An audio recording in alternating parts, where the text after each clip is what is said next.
All right. Last time on Curse of Genevieve, the child that almost was Rameses, but was not. Probably. We don't know for sure. So you guys made it through the maze and into the mausoleum, where you went down and found a crypt, the Fedotov crypt. And in that crypt, you found piles of mountains of treasure, of gold, of exquisite gems, of rarities, and it was very tempting. And as soon as you were tempted, maybe this was Zug. I want to assume it was Zug that was the one who made the move. To reach out to take some of that treasure, you summoned the spirit, the angered spirit of Lady Fedotov herself. She appeared and immediately knocked you all back and reduced you all to 1 HP. It's not true. Except for Ramis. And then she summoned a bunch of skeletons, which you can only assume were her dead ancestors, to fight alongside her. At one point, Sindra went down, but was revived. And you eventually were able to vanquish the spirit. Now, after the spirit was vanquished, you all became really obsessed with this pile of treasure, except for Sindra. All right, you guys, just relax. It's important. I'm feeling policed here. We Not all of us. we are individuals who happen to be travel companions. Yes, you're right. Instead of saying the party from now on, I will name you all individually at all occasions. You shall refer to me by my full name, which is Zug.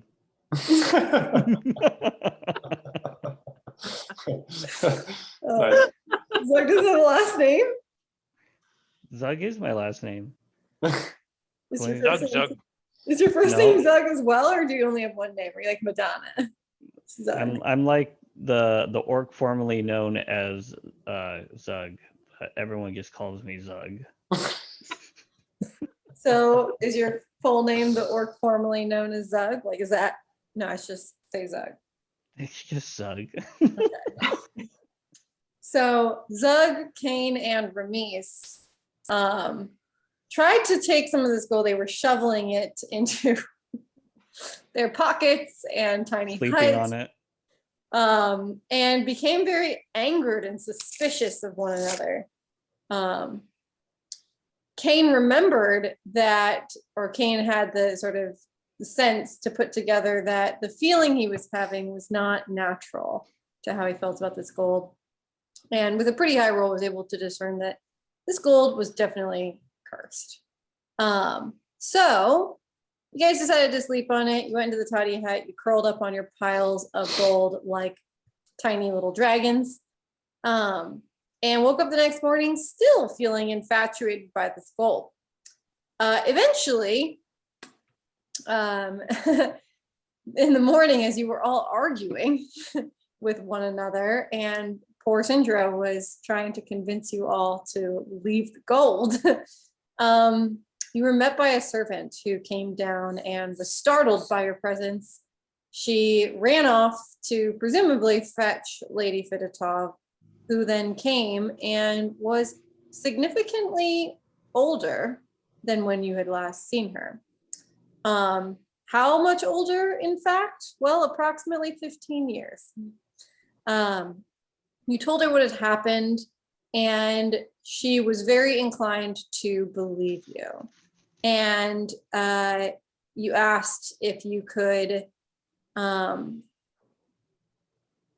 have some rations to help Kresk, which if we recall, is the original purpose of you guys being here, because Krezk is completely shit out of luck after Ilya ransacked their entire livestock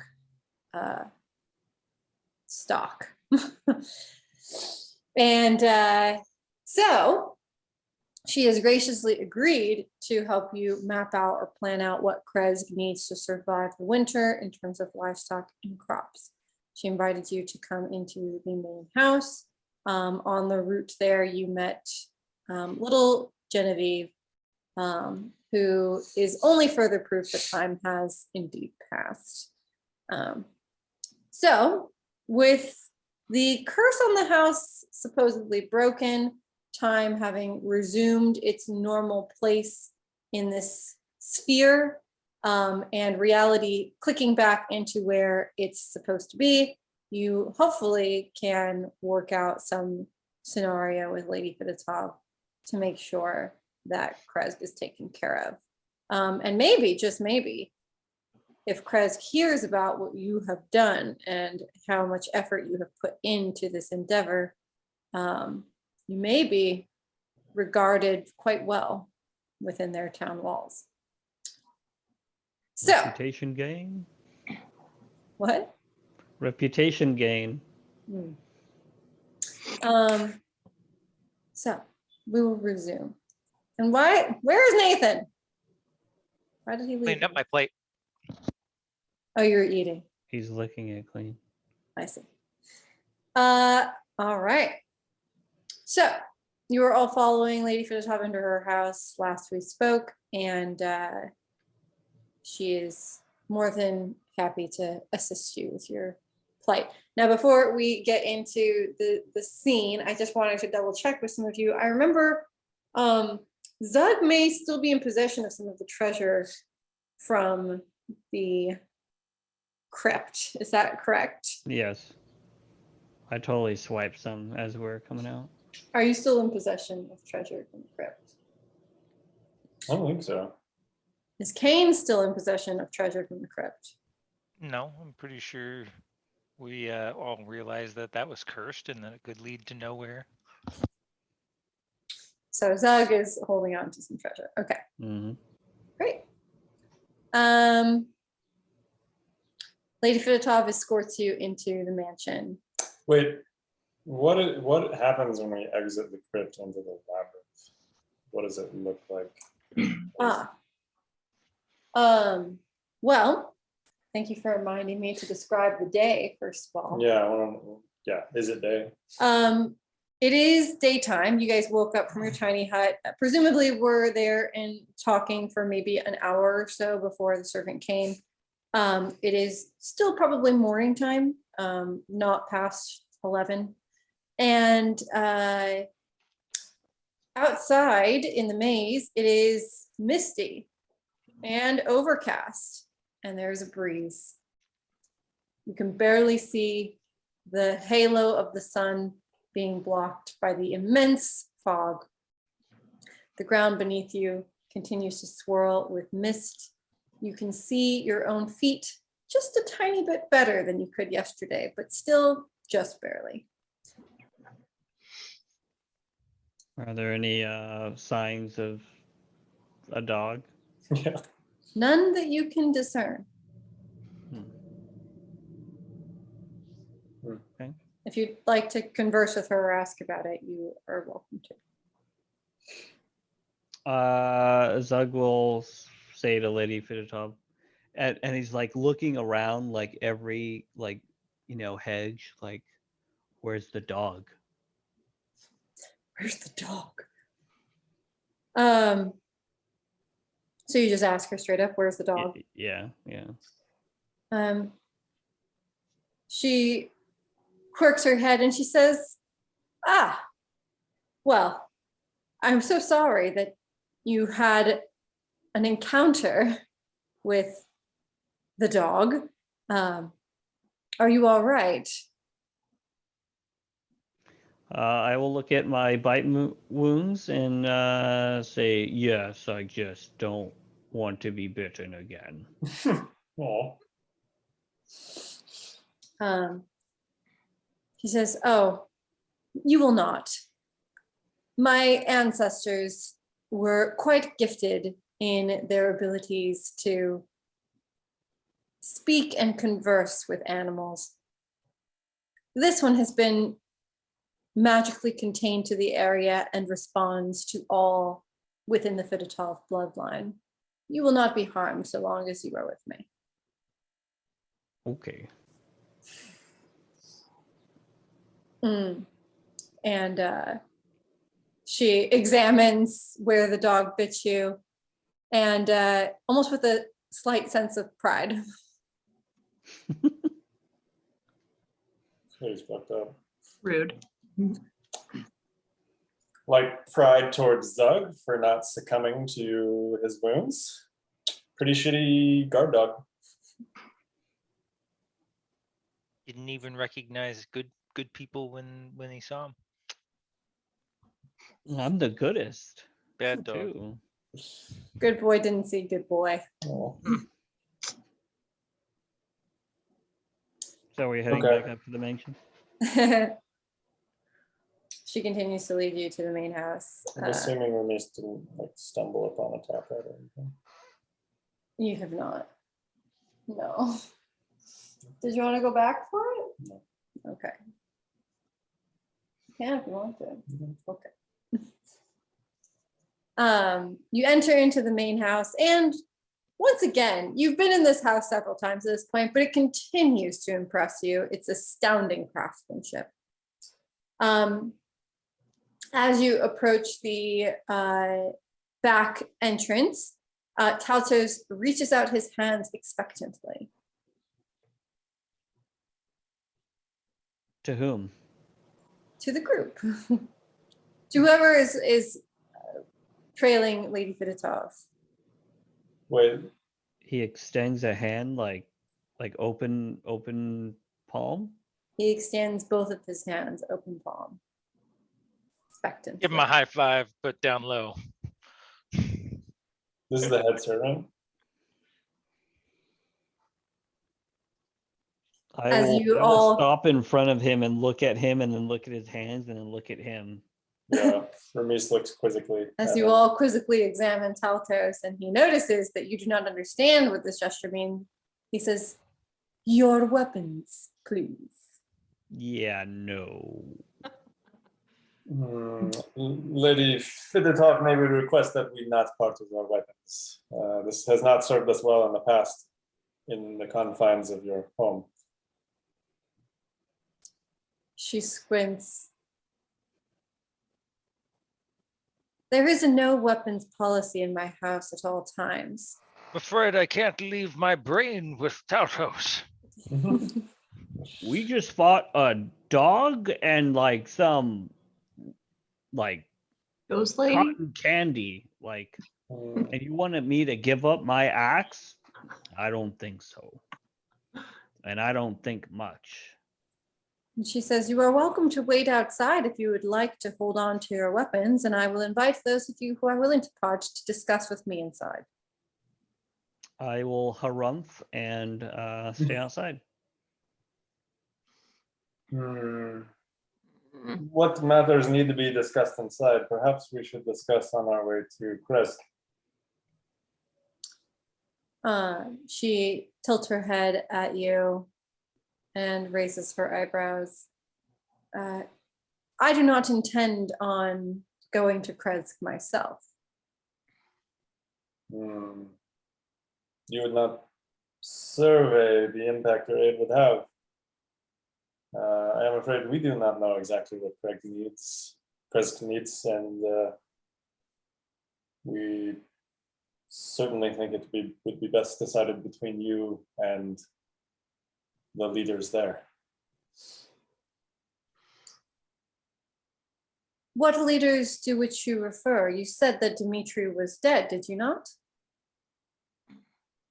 Yes. I know the size of Kresk, and I know how much food they will need for the winter.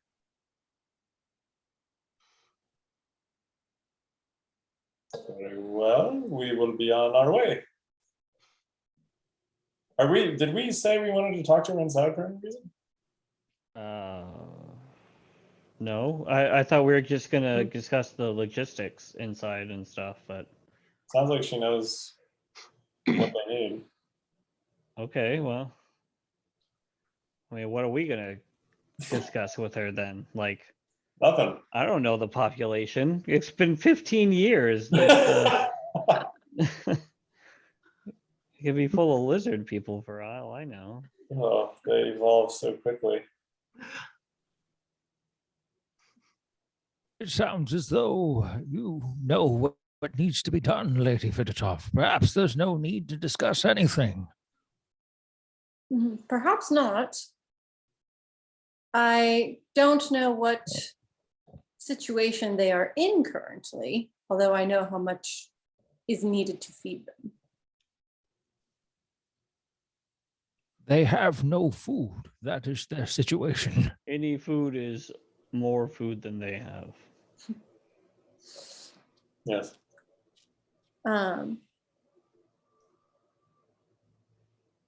She nods and she says, well, I can send Taltos then to assess the situation and report back. That seems like the Sounds best course of action. fair to me. We have other business we must be attending to. Are you certain you would not like to discuss it further? Can I do an insight check? Mhm. Why is she so insistent? Yeah, Ramis is like cocking his eyebrow, trying to understand why she's insisting on us entering his parlor. Just because she found us in, her secret vault, full of gold, and we just want to suddenly vanish. I don't understand why she's so suspicious. 19. There's no malice. She's just uncomfortable outside. But Ramis is trying to understand why she's asking us to go inside with her if the deal is settled, if we have struck an accord. She intends to reward you. And Oh. Is it the house itself? Indeed. I shouldn't say that. Okay, fine. Fucking A. Ramis will take both of his swords from off his back and their scabbards. I will hold your weapons, gold. Give them to Zug. Teltos will not hold these for me. Kane has I no will weapons. disarm. Kane only has a walking stick. Yeah. Okay. She says, I would also like for young Genevieve to understand and be trained in the ways of inter and intercultural affairs.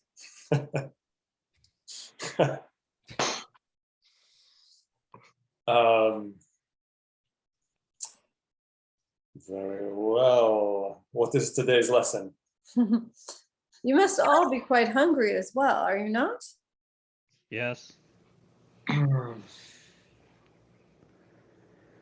Suppose we could do with some food, yes.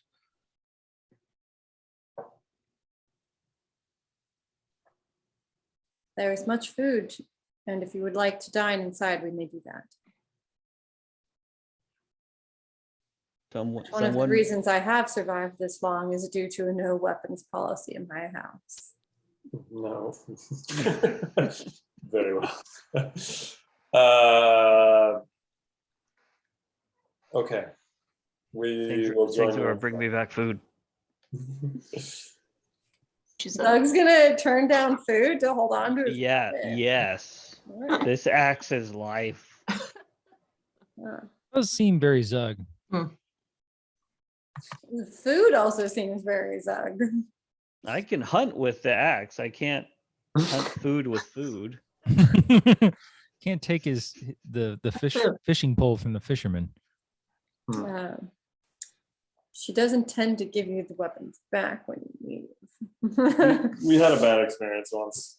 It's fair. Yeah, about 15 years ago. You guys are really holding a grudge. Okay. Feels like it was yesterday. Hmm. Okay. So who's going into the house to eat and discuss? I'll go. Ramis, my weapons with Zug. Kane, and Sindra. Zug stays outside in the cold. Yeah. It's cool. Yeah. Yeah. Okay. Sharpening his axe. Yeah. Zug stays outside with his items. The rest of the party hands their weapons to him, and heads inside for some warmth and a meal and a game plan. So she provides you with ample food, and you all sit down for a hearty brunch, and it is delicious. Hmm. What's the brunch?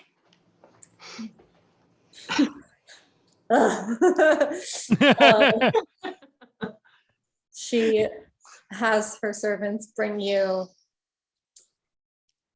waffles. Nice. That's why I asked. I was like, I thought it's gonna be waffles. Waffles with delicious fresh milk and golden, delicious, sappy syrup, Mm. as well Oh, as a yeah. hearty side of delicious exotic fruits Mm. and a beverage of your choice. I say it should be wine so that we can lord it over Zug later. Yeah. Wine and waffles, man. This is all gonna that's be French hearsay combo. because Wine and Zug waffles. isn't here.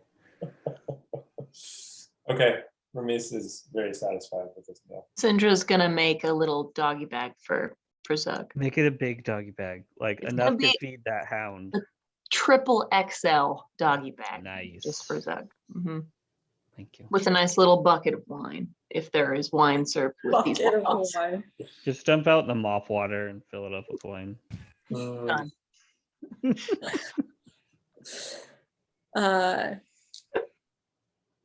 Totally allowed. Cool. So after your meal, she escorts you into her private office. She invites Genevieve in to sit and pay attention as she discusses the affairs of Krez with you. She sits down and closes the door behind you all and furrows her brow. All food is gone in Krez, you say. Can you describe what caused this? Ramis, would you like to take this or shall I?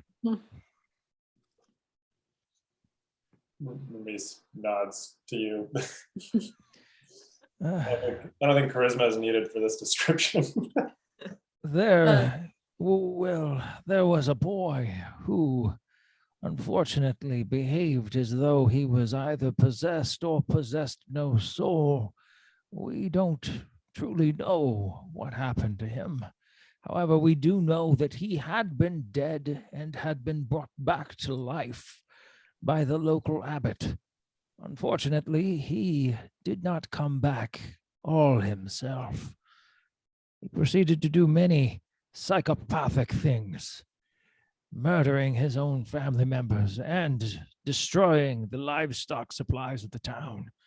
Unfortunately, we were forced to put him out of his misery.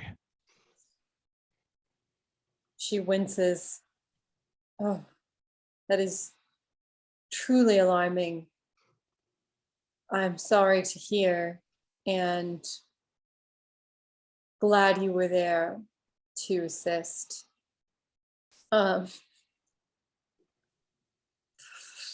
Perception check from Sindra and Ramis. Ooh la la. Okay. Oh no. No, perception is decent. 18. Oh, 12.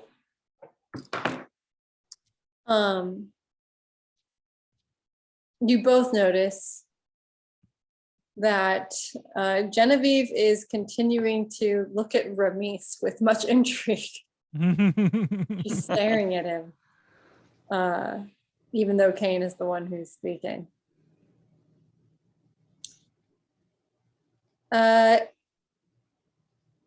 Well, Lady Fedotov says, I would be more than happy to replace the livestock and crops that Krezk lost. Krezk will need at least 50 sheep, 20 cows, and many new crop starters. We can provide our own part of our own harvest whilst they tend to their gardens.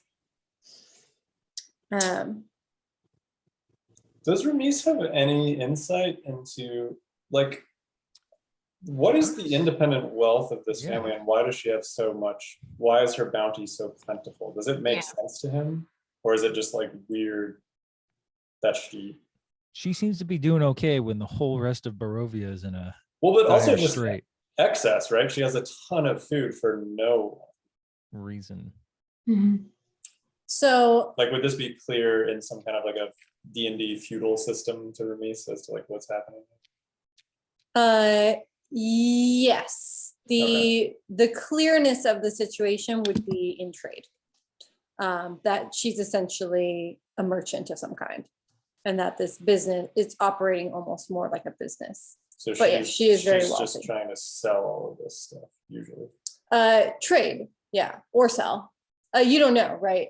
But what you do understand is that with like all of the resources that she has and only her small family and staff to serve, it would not make sense that there's this many resources. And so the logical conclusion is that she's also a merchant of some kind. Does she have like a vassalage? Or are there like peasants surrounding her estate that are like working the land and No. stuff? Okay. No. To be fair, you haven't explored the entire surroundings either. You've only explored what is directly on the estate property. But there are like acres and acres of forest and ground around where you are. How far is she from Krezk? It was like pretty close, right? Yeah, it was probably like a 20-minute travel to get to where she is. Just down the road. Hmm.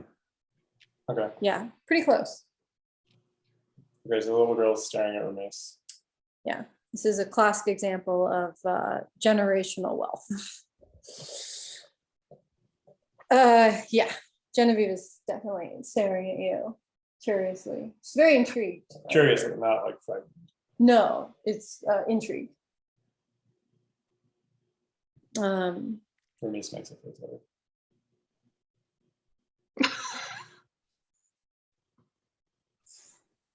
Looks away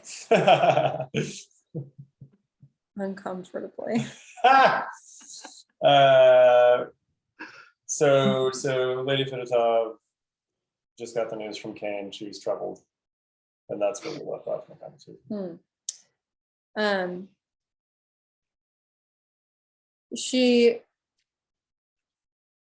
Yeah, that's pretty much it. She agrees to these measures, and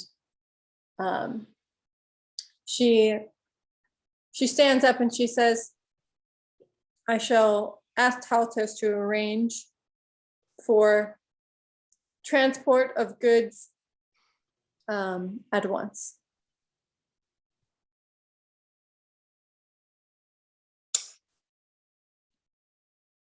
Outside of proximity, what exactly is your connection to Krezk?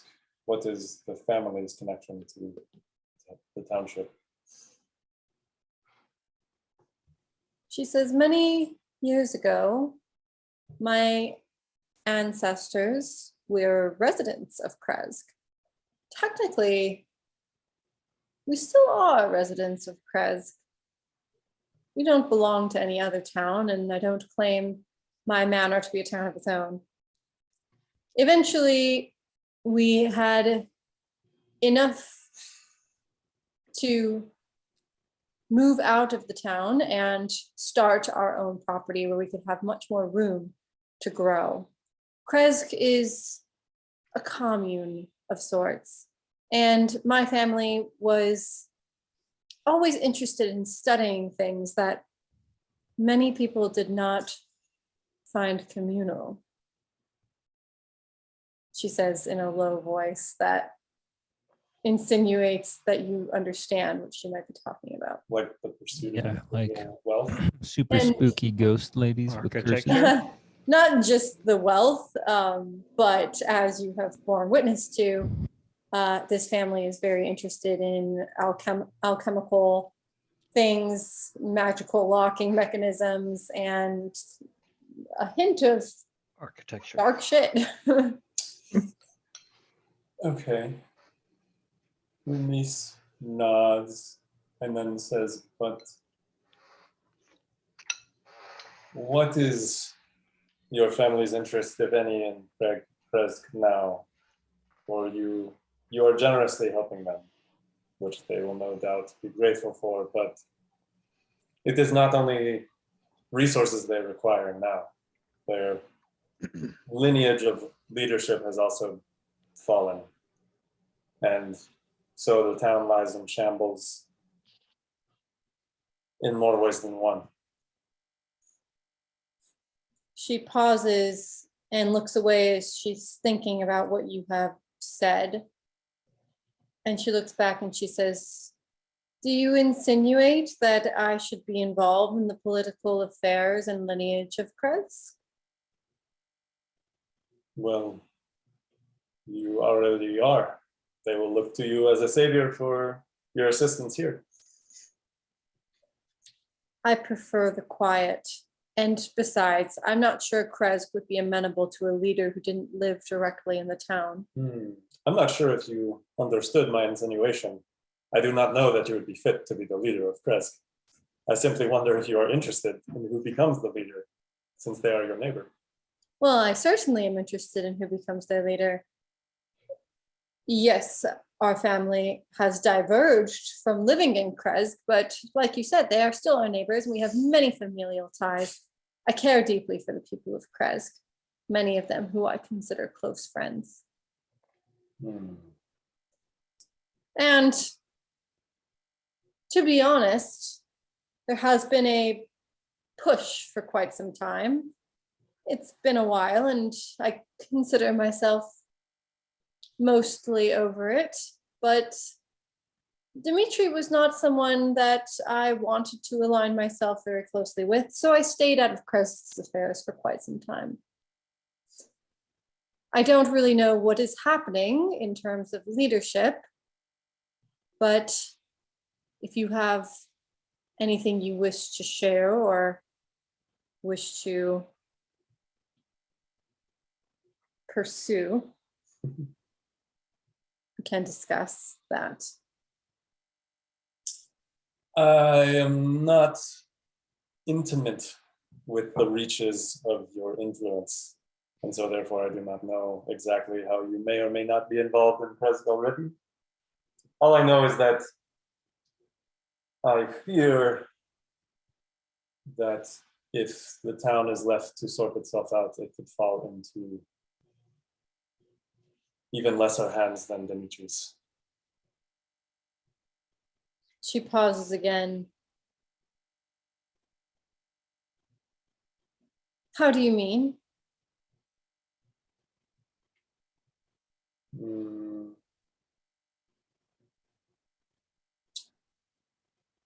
They're in a vulnerable state. Who knows who may take advantage of this? That is all. Well, regardless of my previous tethers to Kresk, I am most certain that this act, as well as your act, will be regarded quite favorably. If you wish to speak freely, you may. Are you familiar with the abbot who lives above the town? I am. What is your experience with him? The abbot has never tried to control me, and I have never tried to control him. We are familiar, and we are acquainted, but we don't have much in common. That seems to be expected. I have a much better impression of you, my lady, as compared to the abbot, whom I find quite distrustful. Indeed. It is my opinion that he, whether he realizes himself or not, preys on this town. And in their current state, that is what worries me. Well How said, do you think he Hermes. preys on the town? I thought he was helping the town. Yes, it is quite helpful to resurrect a young boy into madness. We believe it is his magic that is behind both Dmitri and his son falling.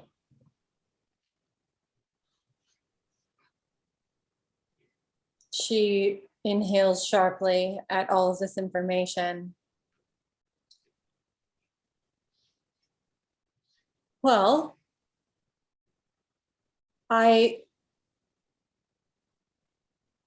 assume you have proof of some kind. Didn't you take the head of the boy, Josh? Of the what? Of the kid? Did we No. like beheaded him and you took his head, didn't you? No. That does sound familiar. I think Uh, he beheaded him, but I don't think he took it. Yeah, I don't. It's something nasty. All right. I remember something distinguishing. He like about gave the what you head did. to Anna. Yeah. Oh, that's right. It was really fucked up. Yeah. The servant's name is Taltos. Yeah. All I ask is that when Taltos visits the town to survey their needs of livestock and resources, that he ask the townspeople as to what has happened. She says, well, if you are uninterested in the abbot seizing power, though I don't imagine the abbot would want to seize power. To me, it seems as though if he had wanted that, he could have attained that many years ago. No, that is not my concern, but I believe he might appreciate if someone who tolerates his presence is in power. Similar to you, I don't expect you both to become burgomasters of the town. I expect you to influence their affairs very greatly. So what is your suggestion then? To put someone in power who greatly disagrees with the abbot? Perhaps, or to help us dispose of the abbot. Dispose of the abbot? Yes. She says, this conversation may be beyond my own affairs and my own reach. Very well. I care for, Kursk's fate is in your hands. and I am taking that matter quite seriously. I am providing everything that I can.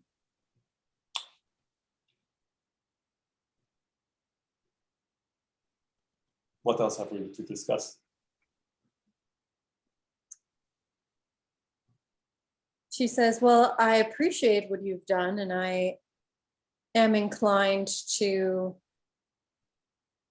keep your favor.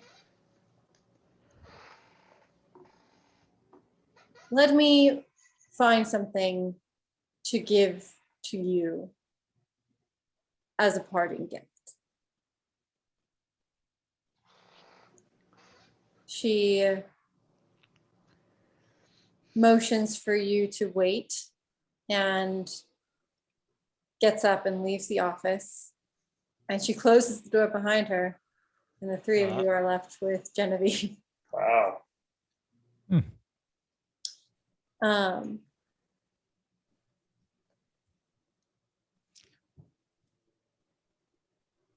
You guys have anything you want to What do? You was, wanna talk quietly? Who was Genevieve again? Her daughter. It's her daughter. Okay. A little girl. Little girl. Genevieve looks at Ramis. She's like been looking at Ramis mostly, like kind of looking away every once in a while. I think Ramiz will turn to her and like lock eyes and say, Genevieve, what do you think your mother should do about Kresk?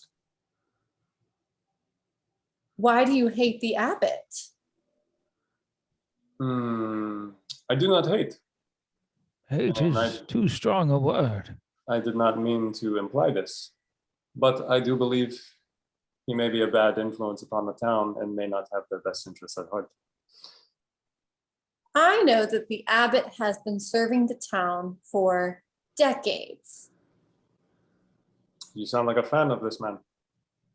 Well, he has been there for a very long time, and Kresk has been okay for a very long time.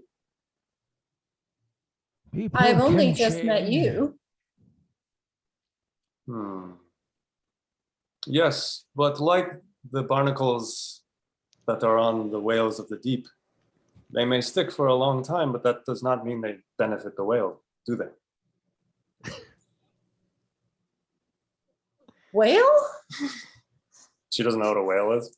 Whale what? Anywhere near the ocean. There's much to learn, little Genevieve. I thought your mom would have made you read a book or two. Stupid child. You don't need to live near an ocean to know what a whale is. Yeah, just know what a whale is. Okay. But I think she understands your point of like, she says, I believe you might be referring to a non-mutual symbiosis. That would not be symbiosis, would it? That's quite the vocabulary for someone who is unaware of what whales are. She is intelligent, but doesn't know everything. Oh shit. Yeah. She says, would you take me to see what is going on if my mother should allow it? If your No. mother says it's Do you okay, mean sorry. in Kresk in general? Yes. And maybe to see the abbot. Oh, no. That would be quite dangerous, Genevieve. The abbot holds things that are not natural within his walls.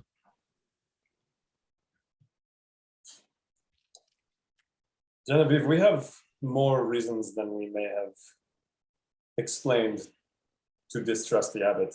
It is not a place for children. That is for sure. My mother always tells me that the best way to learn is to observe and be hands-on. That is fair, though must be balanced with a sense of safety. I have been many places where most children should certainly not be allowed. How old is Genevieve by appearance? She's like 10. That's what I was thinking. 10? Yeah. Perhaps this is a matter we should discuss with your mother. Perhaps. She may have insights that go beyond our own. I have been many places and seen many things, but I have never seen anything quite like you. And she's looking at Ramiz. Don't inflate his ego any more than already is necessary. I'm not flattered, Kane. She has never heard of a whale. She catches the hint of like shade. Just talking mad shit about it. I'm talking shit because she's like, I don't know what you are. Ramiz bristles when Ramiz his shit talks a 9-year-old. when his race is called out so specifically. She didn't insinuate it in a bad way. She was curious. Ramiz's default is just to be a dick to a little girl. She says, I am sorry. I do not know everything. I am 10. But you are Interesting. What other animals start with W? Werewolf. I have a feeling she knows a thing or two about them. Yeah. Probably.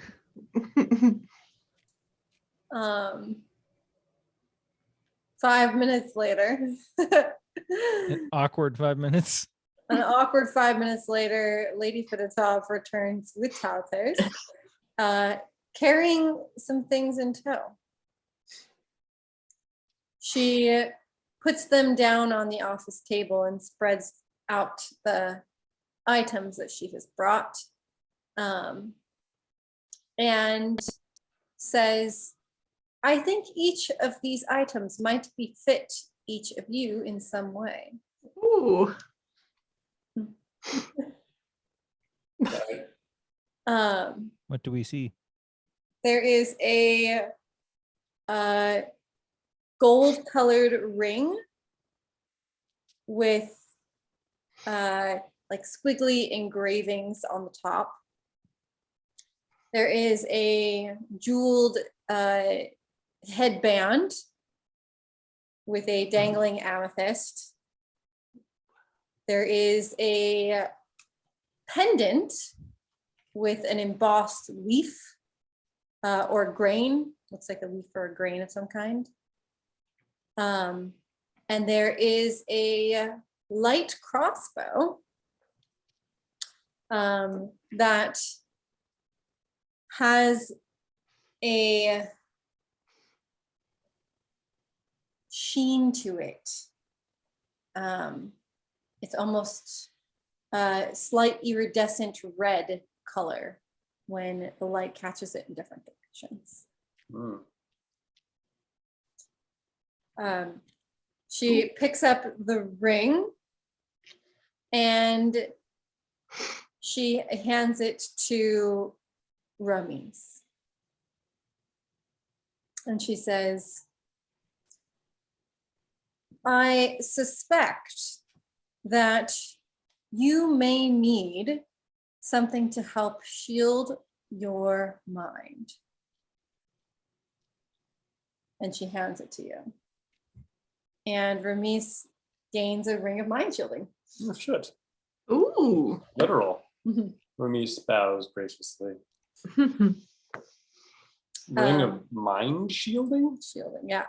So it requires attunement. Ugh. This ring, while wearing it, makes you immune to magic that allows other creatures to read your thoughts, determine if you are lying, know your alignment, or know your creature type. That's real strong. Creatures can only telepathically communicate with you if you allow it. Oh, sweet. It's already in the inventory. You can use an action to cause the ring to become invisible until you can use another action to make it visible. Oh, it's like a brain. Yeah.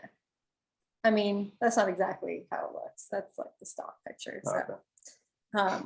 it's a gold ring and it has like swirled markings on the top, Sorry. but it doesn't look like a ring. Ramis wouldn't wear that jewelry if that's what it looks like. Yeah. No thanks. Cool. Do we recognize what that ring is immediately, or does Lady Fidotov tell us that? She says, I assume you will need something to read your mind. She doesn't tell you this description Shield now. mind, yeah. Yeah. Cool. Thank Do you put it on? you. I do. Is that what she's like expecting, or? Oh no, would she I just see hands it? it to you. She just gives it to you. What do you? I'm just asking what you do with it. Do you like put it in your pocket? Do you, Swallow it. Bite it. I think, yeah, Ramis will put it in his pocket for now. Okay. She picks up the headband and she hands it to Kane. And she says, this helps to make the mind all the stronger. I can see you are someone who greatly values intellect, as I do. And she hands the headband to you. Kane takes it, nods. And this is a gracefully as headband of possible. intellect. It permanently makes your intelligence score 19 while you wear it. What if my intelligence is more than that right now? Then it has no effect. Oh, wait, give it to Zug! Give it to fucking Zug! That would be hilarious! Yep. This is going straight to Zug. Oh shit, Zug's gonna be like a new character. Yep. What the fuck am I doing with an axe? Zug just like is just full of regret immediately. What has my life been? Sorry. Secretly, this is what I was hoping for. You have a similar headband that makes your strength 19. Or perhaps makes your age 19. She says, no, but I do have this. And she picks up the amulet. She says, this is for your friend outside. And she throws a quick glance over to the 3XL doggy bag and bucket of wine.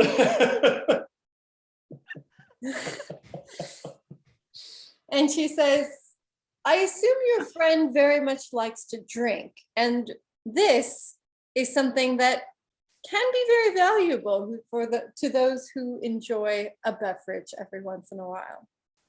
And she hands that to Kane as well. This, and you can decide who to give it to and who it goes in their inventory, but at the very least, we should write it down somewhere, is an amulet of the drunkard.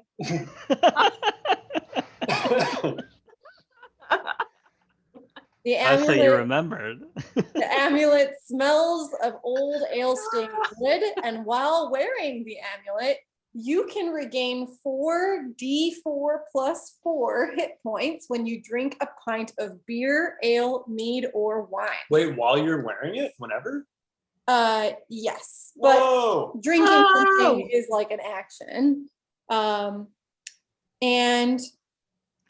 you can use it once, pretty much per day. Once the amulet has restored your hit points, it can't do so again until dawn. So it's basically a everyday use. You can drink, have a drink, and it will restore hit points. So that means our like bottles of wine are effectively pretty good health potions now. You now have health potions that are wine. Whoa. Even the shitty wine. At least for the person wearing the That's awesome. Cool. These items are so good. The best item we've found to date is like a silver butter knife. Oh, you have a wand of magic potion. It's true. And finally, she picks up the bow. She says, and she examines Syndra, who is a dusk elf and is very, like, kind of creepy looking. And she says, you seem like the kind of adventurer who needs a way to kill things that are out there. And she looks out her window. She says, this crossbow is quite effective against the types of creatures you have undoubtedly encountered in Barovia. And you receive, she hands you the crossbow. You receive a corpse slayer. Oh. Ooh, okay. So this is a light crossbow, corpse slayer. It requires attunement.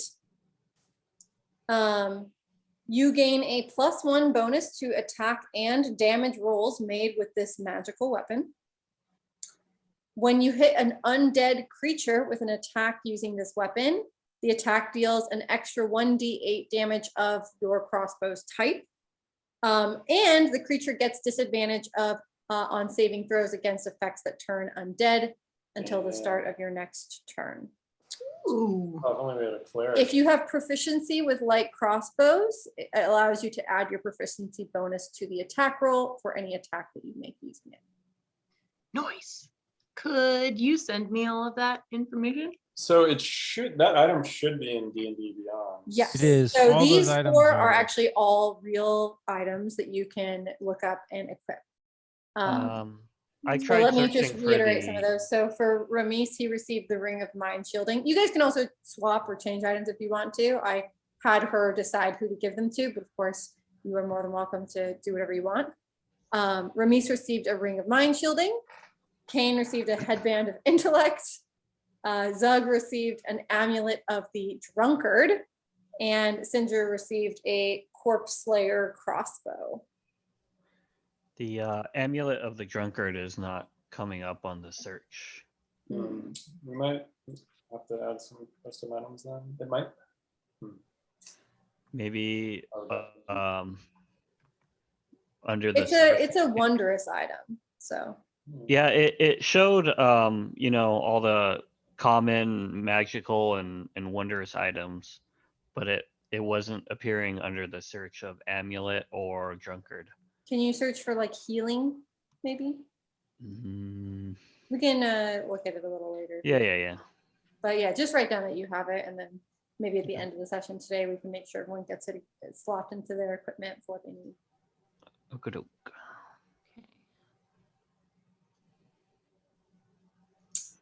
Yeah, that's true. At the end of the session, also, if you, or here's the deal. With your next level up, when that should occur, if you want to rearrange some of your point values to make the Amulet of Intellect more valuable, you can. I have 20 intellect right now. So this will, right now, it will have no effect on you. So, Sindra, what weapon have you been using up to this point? Assuming you're gonna start using this crossbow. I have a regular light crossbow, rapier, dagger, short bow. That's it. Okay. Ramis might talk to you later about inheriting your old crossbow. That's cool. Ramis will bow deeply once again and say, your generosity is most appreciated. This will make our journey across these lands infinitely easier than they once might have been.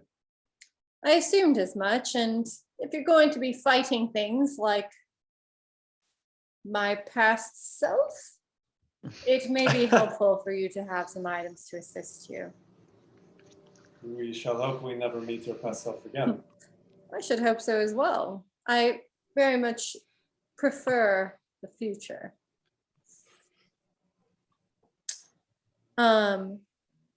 She then also motions to Taltos, and Taltos walks up and puts down on the table a large shimmering golden yellow colored bag, It's a bag of urine. and it Alrighty. makes a very loud clinking noise when he sets it down on the table. She says, "It's not much, but I know that this may also provide valuable. I understand that Barovia's exchange and trade can be quite difficult.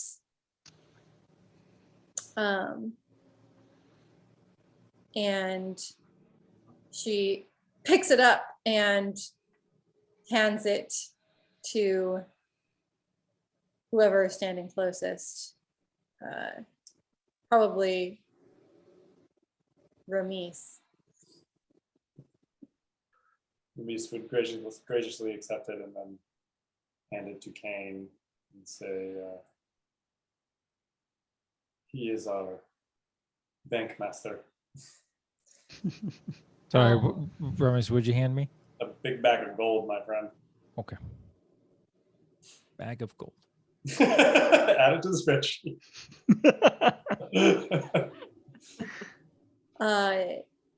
This bag is really heavy. Zug might have to become our money mule. Yeah. And the bag, you estimate that it contains 2,000 gold pieces. Holy shit. Wow. Is this for real? We can go buy that greater healing First potion. gold.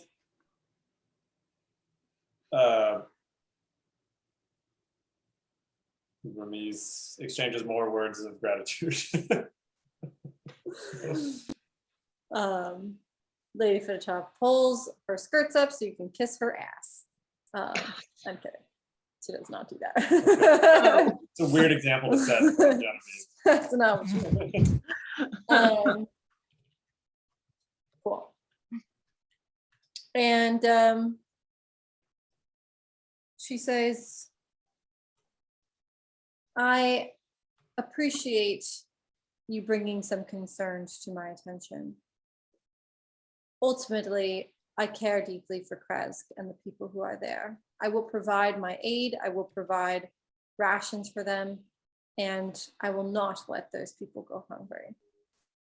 In terms of their political affairs, I prefer not to be involved, but if push comes to shove, you do know where to find me. Very well. She bids you adieu, and Taltos says, if you would like to ride along in one of our carriages, we have prepared our first shipment. We would very much appreciate the ride to town. He leads you out the back door where Zug is sitting, Freezing his ass standing, off. playing with a Yeah. dandelion. Aw. Like pretending I'm Ramis and just like using his swords and swinging them like wah and doing flips and shit. I think Do you Zug need me to will- roll? Ramiz will loudly say, Zug! I stop like I've been caught.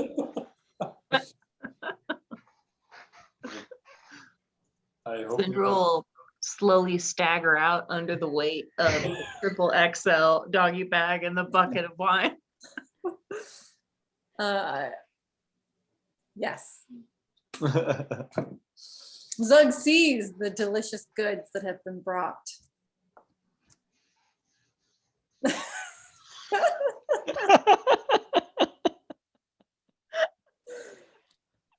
Yeah, that's a good reaction.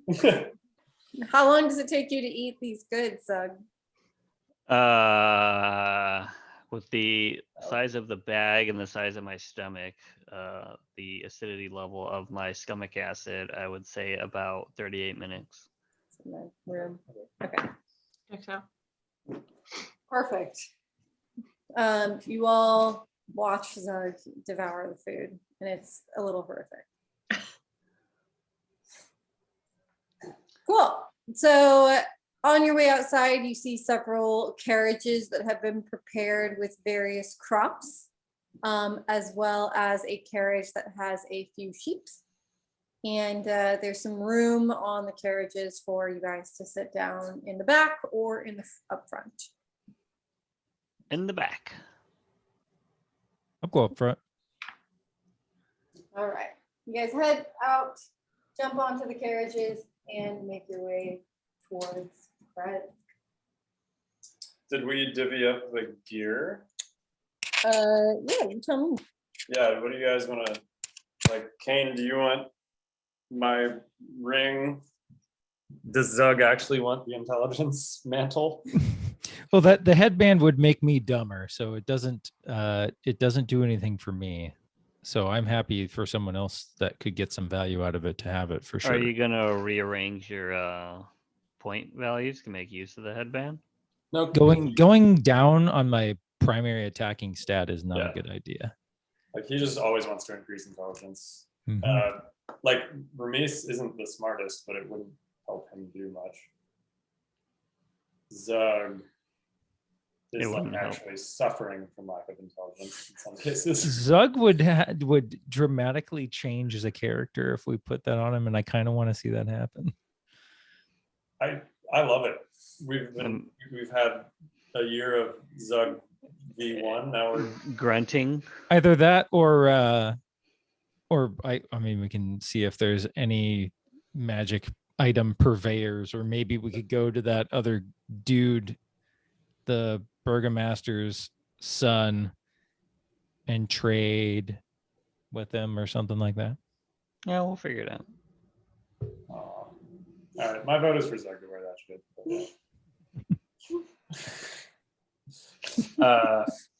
On the carriage ride, Ramis will turn to Sindra and say, I assume you may not have as much use for your old crossbow. Is this perhaps the case? You're not wrong. I'll hand it over to you. Thank you. I'll give it a little kiss goodbye. Oh, it is in perhaps not as capable, but still good hands. Exactly. All right. I'm adding light crossbow. Mhm. Blight thicker. Okay, that's not what I want.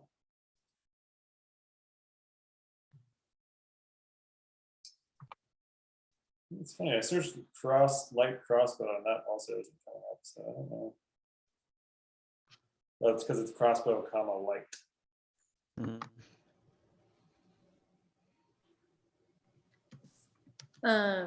Ooh, also Ramis will spend time examining the ring so that he may attune to it. Okay. Oh, do I need to attune to that drunken amulet? The amulet it is hasn't not been given required. to you. You have no idea it exists. That is true, actually. No one has volunteered that. That's true. I can't be angry at something I don't know exists. I can hear you. You're giggling through the wall, but not through the mic. That's weird. Good noise cancellation. Question about the ring. Like if someone is trying to communicate with me telepathically, is it like do I get like a beeper notification or like a knock at the door? Or does it just mean like nothing? I just hear nothing. You will basically, it's kind of like a, you know how when your computer like downloads a program and then it prompts you and it's like, do you trust Cool, this okay, device? cool. You get to like confirm or thumbs down. Okay. Because I was worried if it's like if Kane tried to speak with me, I just wouldn't hear it at all. No.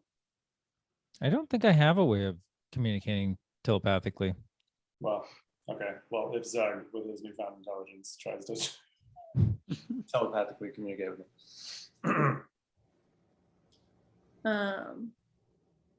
Yep. Cool. All right. So you guys head out and you're studying the ring? Okay. I'm trying to attune to it. Yeah. Okay. Have you guys divvied up the items? Like does Doug has no idea it exists. okay. But are we not giving him his items? Who did she give his items to? Me? No, She to gave the Kane. amulet to Kane. Kane. I have a plan. Okay. All right. So you guys are headed back to Krez. It takes about 30 minutes by carriage. Carriages are actually quite slow, like probably slower than your walking speed. But you eventually get back to Krez. I think we've walked everywhere. So this is like luxurious. Oh, except for when we first arrived. So we're like, oh, It's nice Yeah. to kick our feet up. When you first arrived, also Esmeralda chauffeured you around a little bit on a crazy purple steed, magical steed carriage for a little bit. Oh yeah, that's true. It happened. Okay, it's nice. It's just nice. It's to kick nice, our feet up. You make it to Kresk and you are let in. And as you make your way into town, about 5 minutes or so goes by. And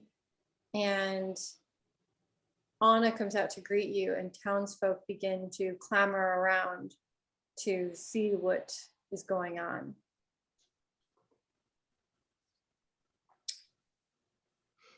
Anna immediately notices the group and walks up to the group and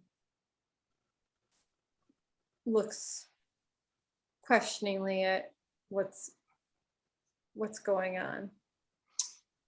Does anybody remember how we left with Anna? Like we were a little not happy with her. Yeah, wasn't she calling out someone within the crowd, telling us?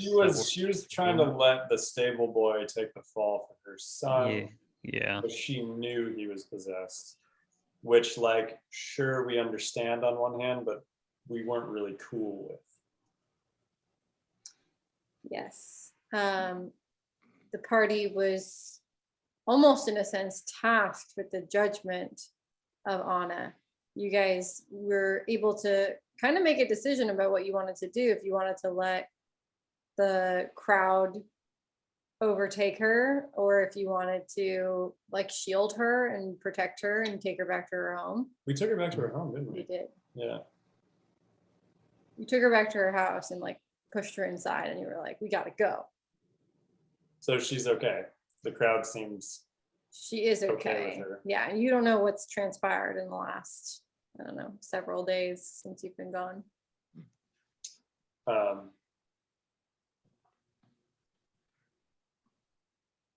Is she talking to the coach driver, or is she trying to talk to us? Is she within the crowd? Has she separated herself? She walks up to the carriages herself. And oh, excuse me. She walks up to the first person she sees, which maybe was who got in the front, Kane. Okay. I'm in the back And eating the food that we're transporting. she says, what is going on here? To Kane Mhm. Yeah. about the town? Like the carriages Oh, that are coming up. Maybe she shouldn't have asked Kane. Kane's like, who are you? Who are you? Why? Oh god, dementia set in. Oh, Lady Fidotov has elected to help support the town in its time of need. This is a convoy of supplies. oh, Nice. Where were you 15 years ago? I'm just kidding.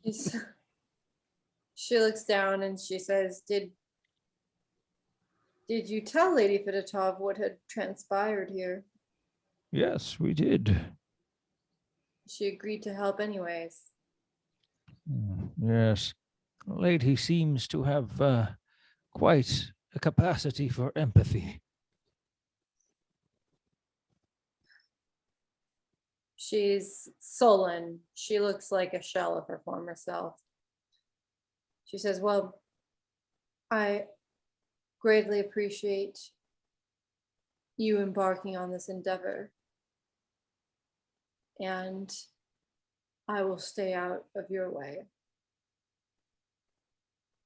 And she turns to walk away and go back into her cottage.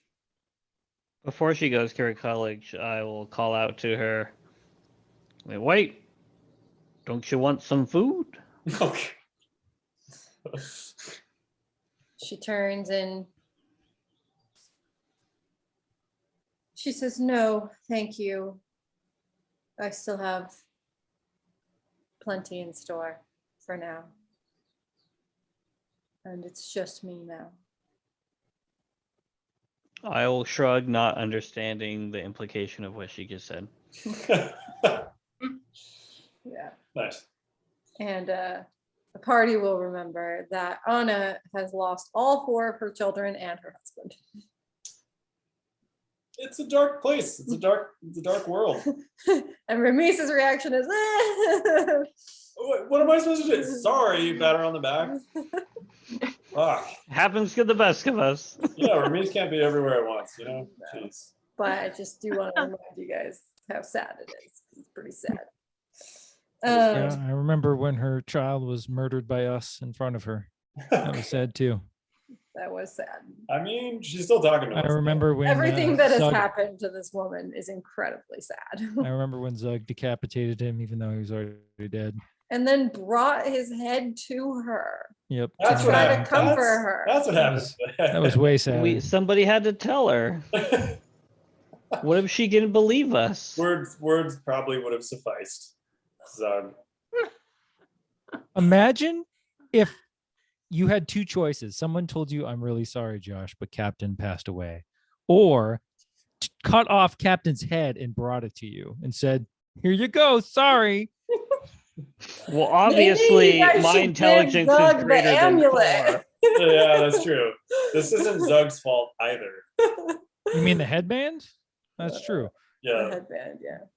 Zug, I have something of great importance for you. This is a gift from Lady Fititoff. It's of great importance. What is it? It's a headband that'll help you with your vocabulary. You know, like the way I speak? It just could use improvement. Well, it does go well with my flowing locks. Does Zug have a lot of hair? What is his hair? Like? Yeah, of course. I definitely imagine Zug being bald. Me too. So did I. But Yeah, I maybe he did has like too, like an badass orc. long, like That's the stereotypical orc, bias right there. it's I'm true. sorry. So you've I got like have- Conan hair? I'm Yeah, of Whoa. course. like I that. have this headband will keep it, all together so it doesn't get all sweaty. I mean, and it's in quite your a dainty face. headband, honestly. So it kind of makes you look a little bit less intimidating. Okay. I think well, Ramise will lean in and say to Zug, I believe if you wear this, you will best me in more ways than only strength, Zug. I take the headband and I'm about to put it on. But my head is too big. I don't. Wait. It's think a it magical matters. item. Put it It around actually one of his changes BB-4s. size. It is adjustable. Let me help you with that, Zug. Zug, Like no, Ramise- I like Singer Oh, says, sorry. I put it on my bicep, and suddenly my bicep is smaller than I am. I'm just kidding. I put on the headband. You get -1 to intimidation, and How your do I- intelligence is now 19. Woo! Oh, you didn't have to attune to that, Eddie? No. I'm so sorry. You totally do. You have to attune to it. Yeah. You just gain 15 ability points. Mhm. That's insane. My first words will be, I don't happen to feel any different than I did before. Ramise is just Flabbergasted. dumbfounded. Yeah, doesn't know what to say. Maybe you should work on your vocabulary, Ramise. Oh, God. I'm not sure this was a good idea. It was a superb idea. We're just got like a snarky. And I look shitty orc quite now. striking if I do say so myself. I'm looking at the reflection in my axe. I am a beautiful and brainy barbarian. Aren't you a fighter? Oh, I am, Oh, I am boy. a fantastic and fanciful fighter. 19 intellect fighter. Let's go. Paltos and the Oh. servants begin to unload the carriages and pass out certain rations to the townsfolk, whilst the livestock cart moves its way to the sheltered pens. You find yourselves once again standing at the base of Kresk, looking around at the hustle and bustle, feeling the chill of the wind, seeing, barely being able to see the makeout of the Abbey's peak in the distance. And you can choose to assist with the townsfolk or make your way to the Abbey or whatever else it is you wish to do. We got a dress to pick or to drop off, right? Mm-hmm. Yeah, shall we Mhm, continue mhm. our business in Kresk? We have been delayed for 15 years. Sounds good.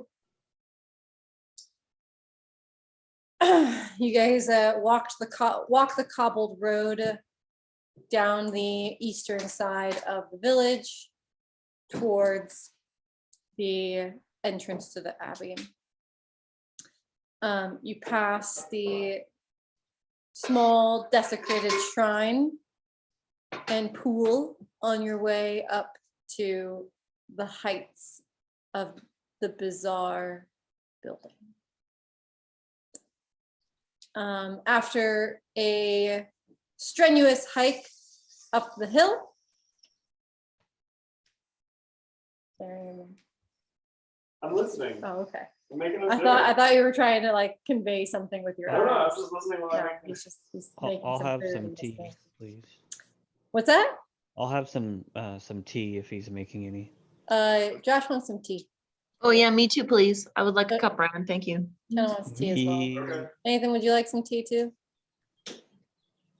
Come on up to San Francisco. I got all the Listen tea in. you want. Cool. On my Uh, way. Be there in like 3 minutes. 3 minutes. Liar. You are met with the gates of the Abbey, and the gates appear to be open and they sway slightly in the wind. Iron Rock Gate. You guys want to just continue on? Yeah. Is there? I think Ramis is warily climbing to this place because clearly he's not like the abbot. Yeah. Is there any reason for him to pause? No. Just as foreboding as last time. Excuse me. Hold on. Would Sindra have recalled from the first time those gates just like kind of blowing in the wind and stuff? Like, weren't there guards? Or am I jumping ahead a little bit? They were, yeah, there were guards essentially. One of them was asleep and the other one came over eventually. Mhm. But yeah, you did come into encounter with a couple of mongrel folk. Mhm, mhm. That's what they were called. Mongrel folk. Yeah. You remember the two mongrel folks' names that were the guards? Mary and Pip. No, Tit and tat. no. I have it in my notes somewhere, but all right. Yeah, me too. Their names were Zygfrek and Otto. That was it. I do remember Otto. Otto was the one who played the instrument, right? No, that was Cloven. Cloven, yeah. That was Cloven. I remember. Otto was the one who was like part donkey, part wolf. Zygfrek was the one who had like half of her face was like covered in scales, and she like always wore her hood up. Yeah, Zygfrek and Otto were the two guards, and Cloven was like the creepy musician. But he like partied with us that one night. He was did. Yeah, He partied hard with you guys, yeah. So we're like, and told you his woes. yeah. Uh-huh. Yes. We also encountered some other mongrel folk along the way that were less pleasant or less tolerable. The spider one was not nice to us. Yeah, Misha. Mhm. The one that tried to grab me? Yes. Yeah.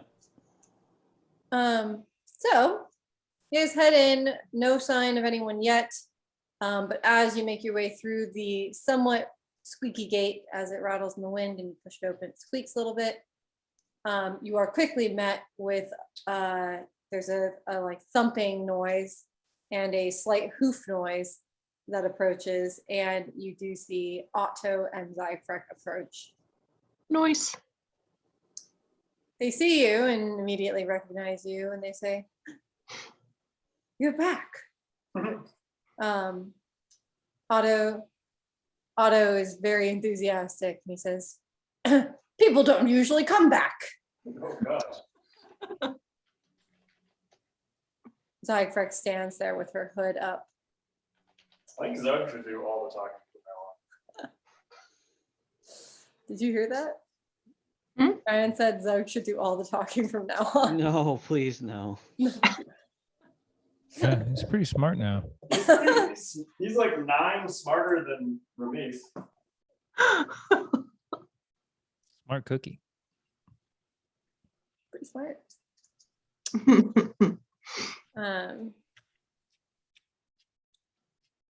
And then Otto looks over to Zyfrek and is squinting, and he cocks his head, and then he picks up his back foot and like scratches behind his ear. And he says, "Why are you back?"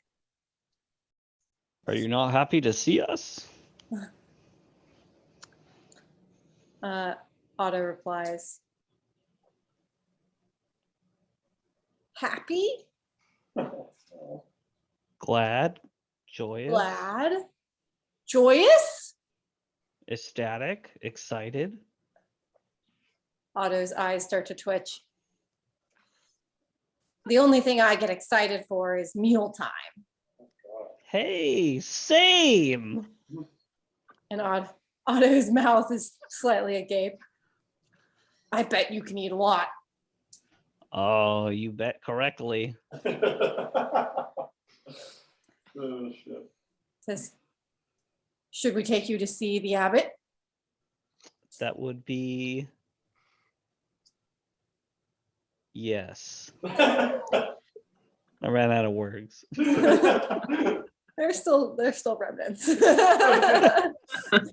adjusting. There's a collection. He still needs to be attuned. That would be, yeah. Zug Zug. Otto hurriedly leads you towards the courtyard.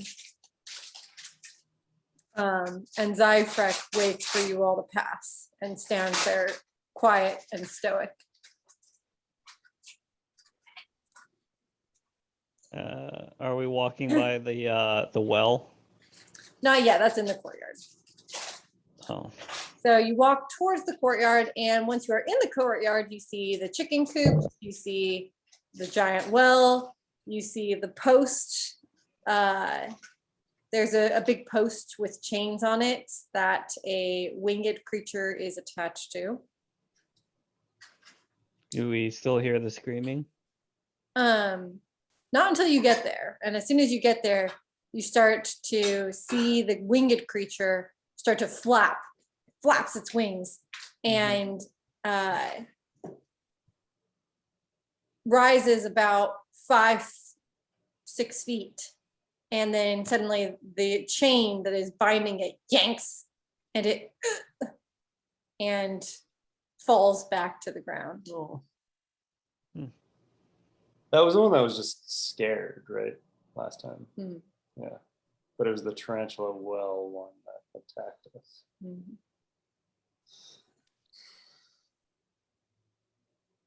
This place is awful. Why are we here? We're delivering something I know. that has a lot of sentimental value.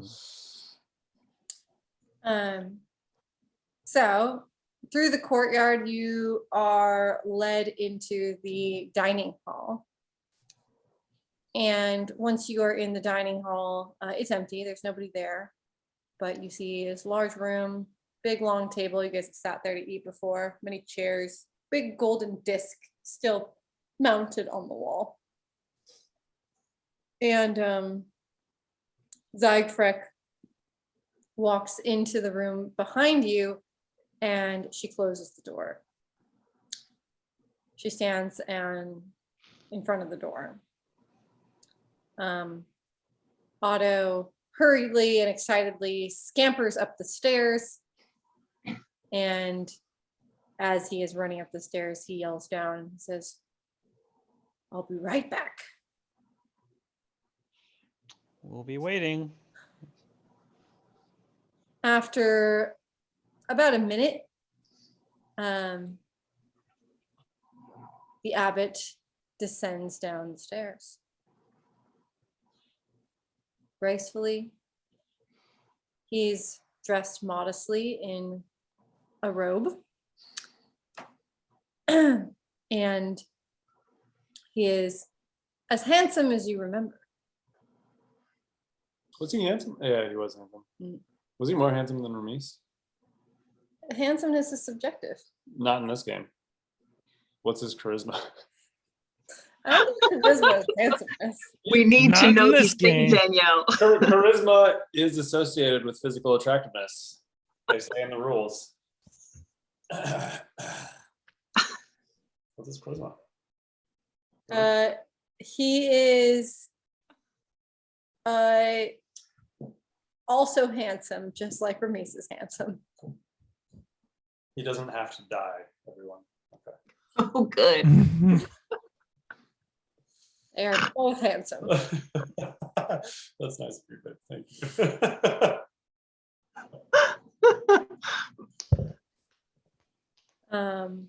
He's more of a rugged handsome, and you're more of a beautiful. Dashing. Oh, Oh. No.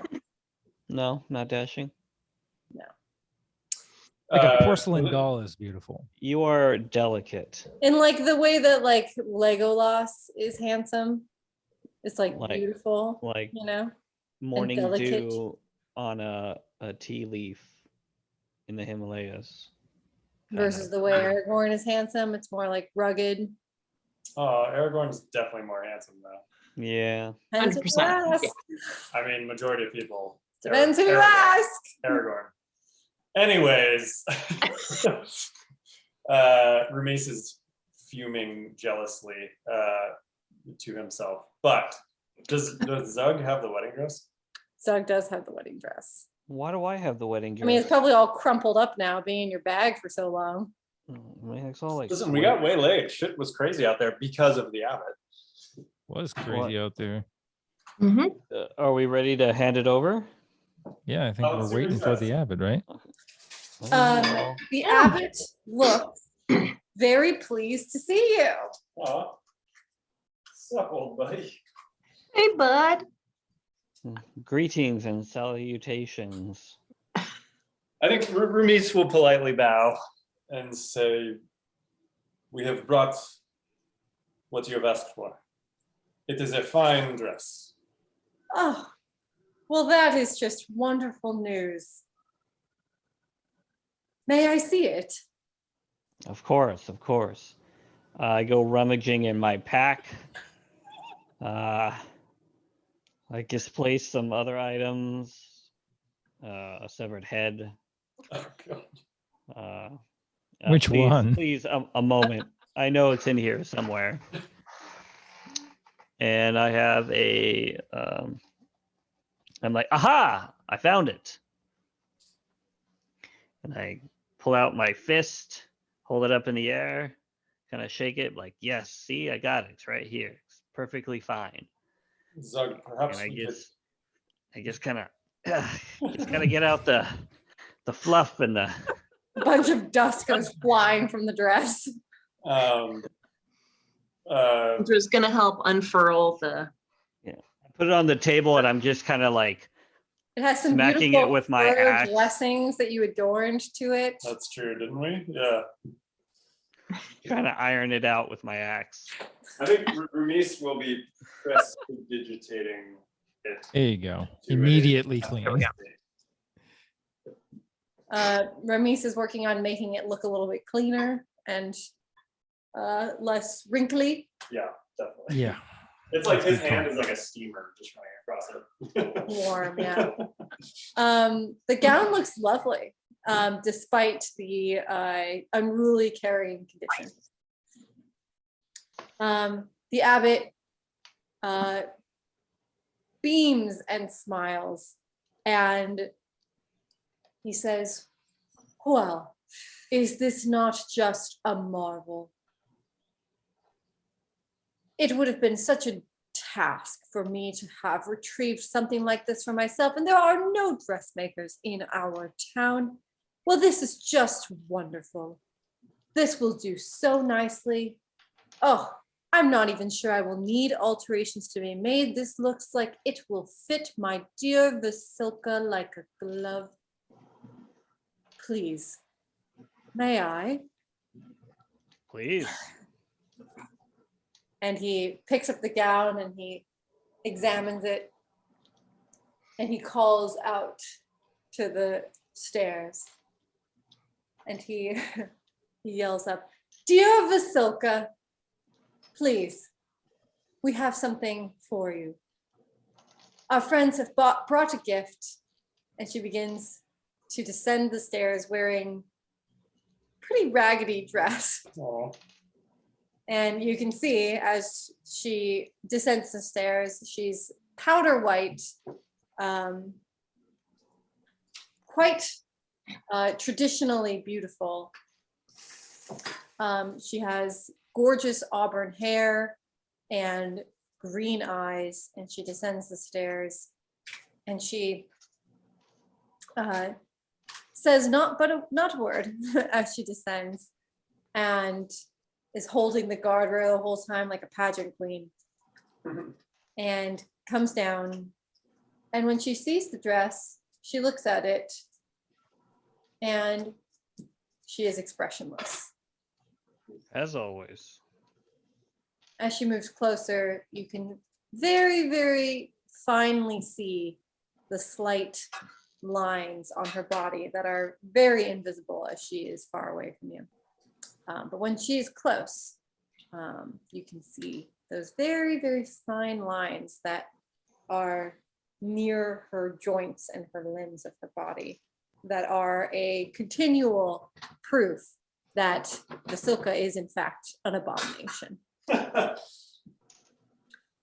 Vasilka looks at the dress, and the abbot says, "Would you like to try this on?" And Vasilka looks towards the abbot. She looks at the group. She looks at the dress.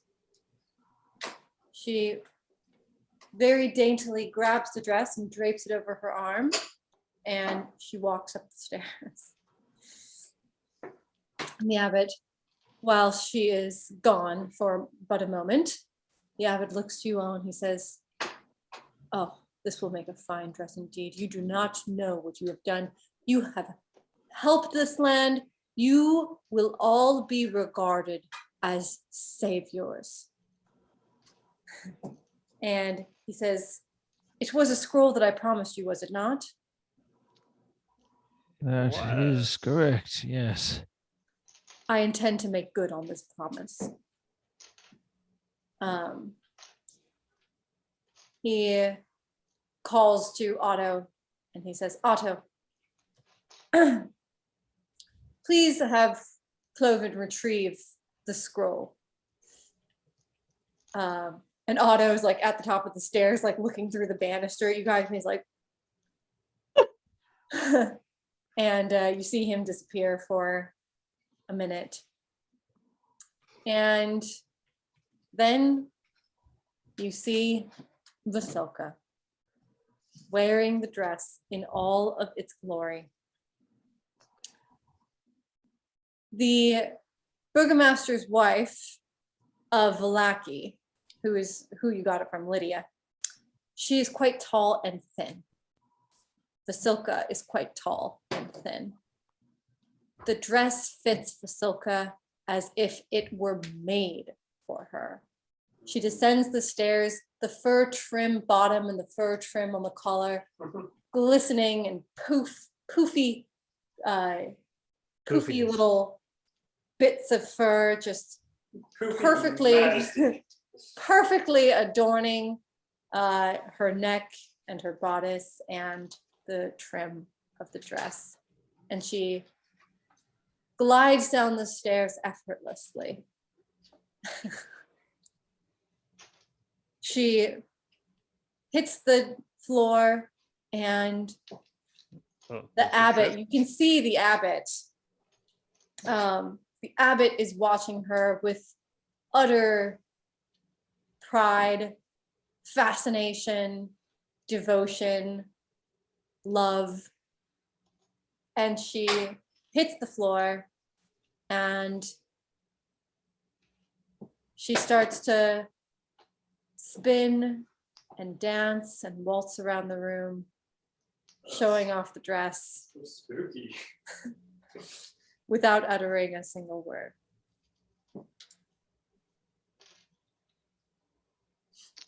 She's a very elegant dancer. And what you are observing brings you both a sense of artistry, beauty, mastery, and utter horror. This is disgusting and divine all at the same time. Hmm. Which is very conflicting. Quite the combo. A few moments later, Clovens descends the stairs, your old buddy, holding a scroll in his hands. He sees you all and regards you. He comes down and hands the scroll to the abbot. He sees Vasilka, and he pulls out his viol and begins to play while she dances. While still being expressionless. Yeah.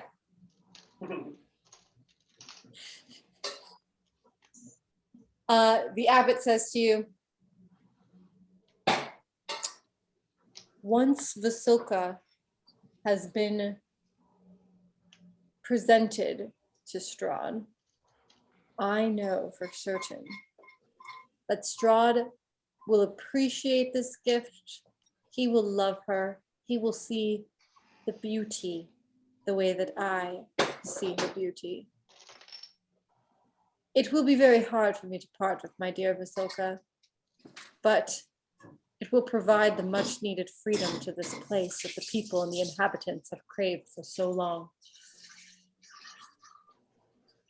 You will all be heroes. Nice.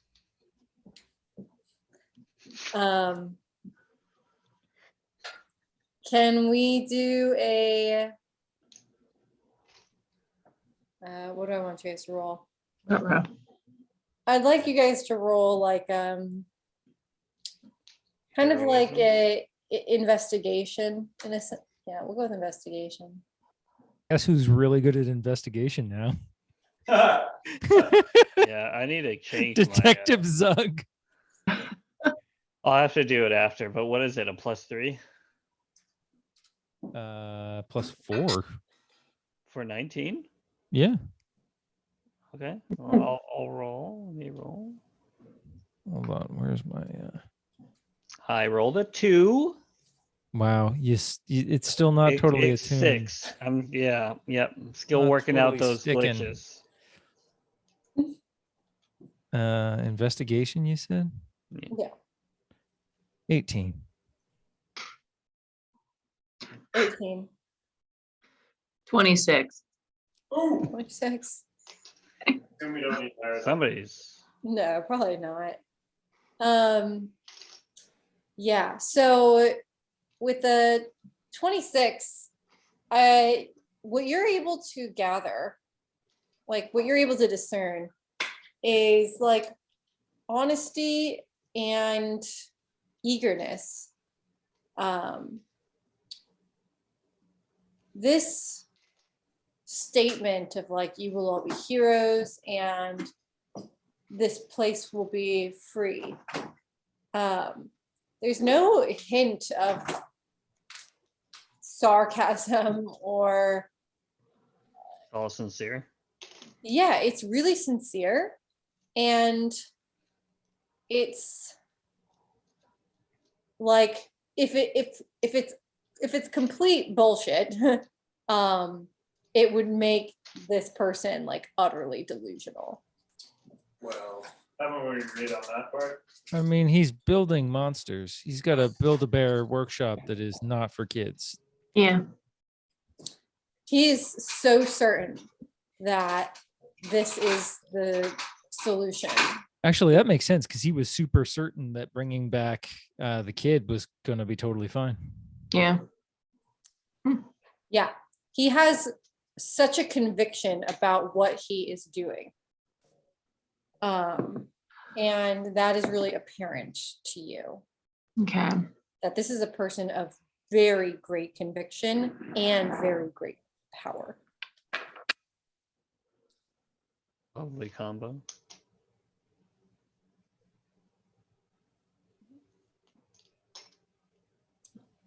He hands the scroll to your party, to Kane. Can I determine what kind of scroll it is? You can open it and look at it. Go ahead and do that. I Um, nod to him and thank him. you unravel the scroll and look at it, and it appears to be a greater restoration scroll. Hell yeah. What it's all about. That's what it's all about. You have acquired it. Now we can go do the other side quest. We're just turning in. We went in and we did a whole bunch of quests, and now we're just turning them in. Hermes will mimic his pride when he was gazing upon Vasilka. He will try to replicate that look as he turns to the abbot, smiles, and says, like Pedro Pascal.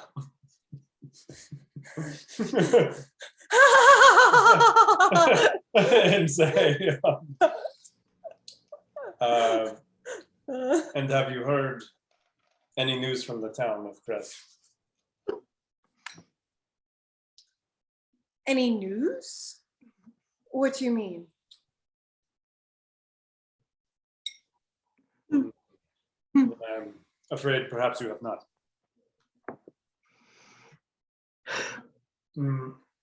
Dimitri's son has fallen. In the town, the town's livestock is gone. We have taken so long to come to you because we have to right this situation by seeking out the help of Lady Fidetov from the neighboring estate.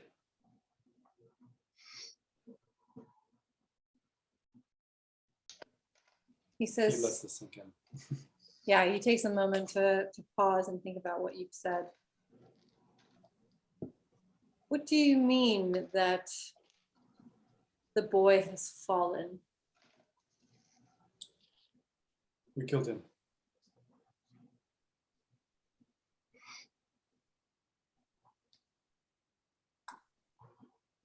Why would you do such a thing? You were just assisting him not but a week or two ago. Yes. He was afflicted with some form of malice or madness. It was only a matter of time before he killed again.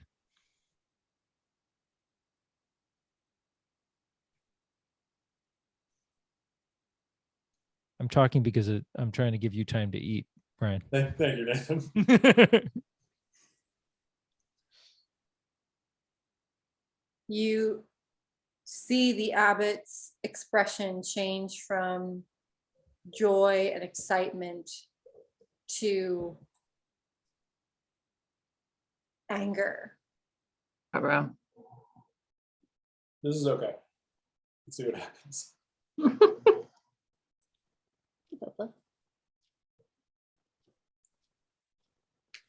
You see a swirl of emotions in his eyes and his brows. You see him gazing and thinking.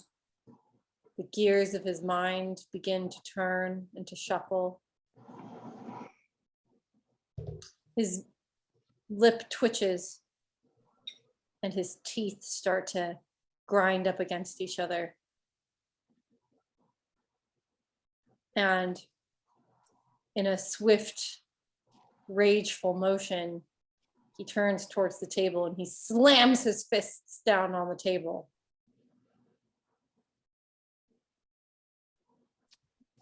Well, And he cries out, "Damn it!" Damn you! I think Ramis will cautiously approach from, assuming he has his back turned to Ramis, and say, we believe you acted in good faith to help the town, but this is how it has ended. While I am surprised you have not heard the news, this perhaps can serve as a cautionary tale before you put your next plan into action. Things have not panned out as perfectly as you may have envisioned. His teeth continue to grind. And he swivels his head towards Ramis. And he says, "Do you think I don't know this already?"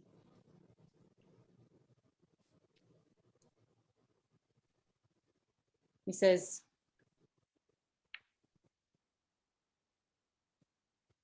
"I have been working on this for decades. He's talking about Ahsoka. He says this, you don't know what he's talking about. Hmm. He sighs deeply and he puts his face into his hands.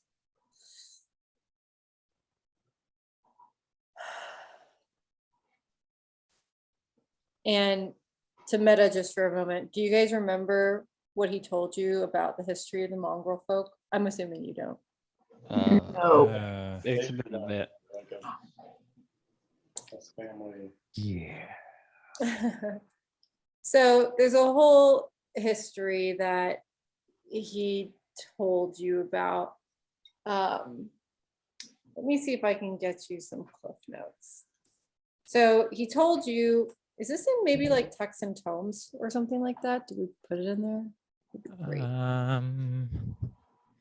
No, the ladies 3 is in there.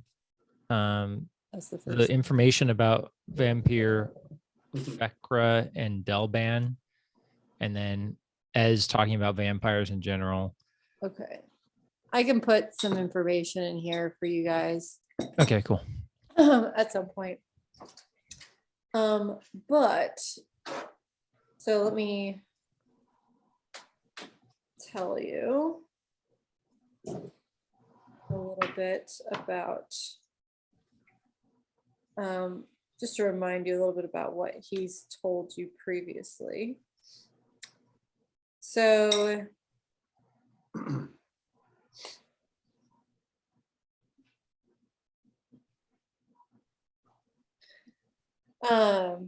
he has told you that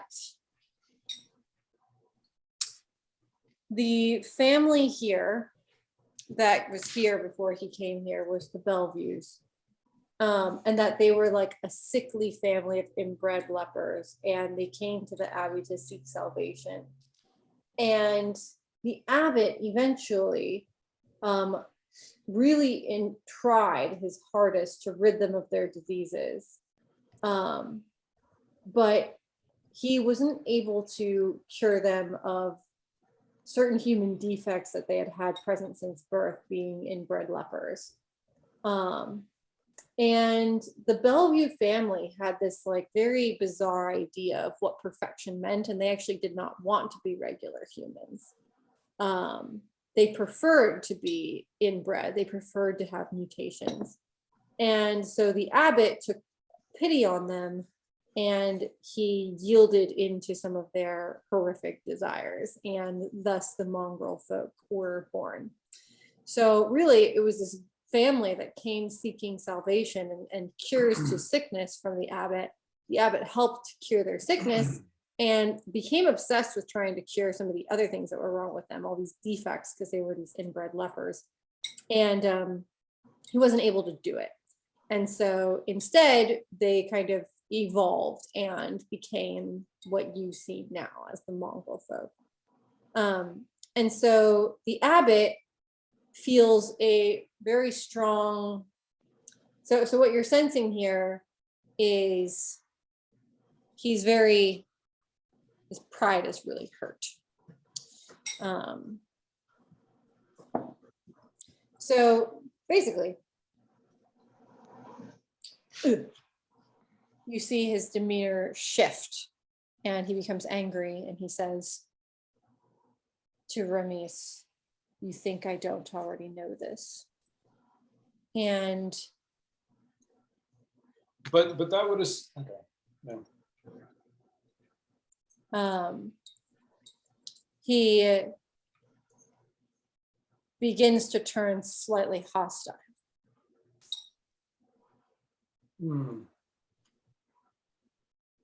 Right. So Remis assumes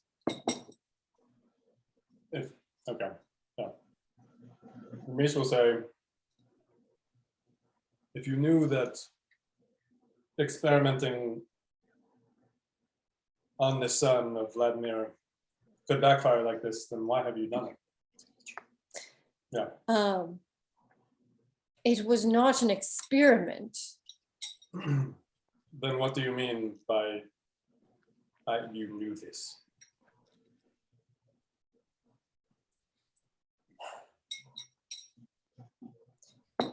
There are always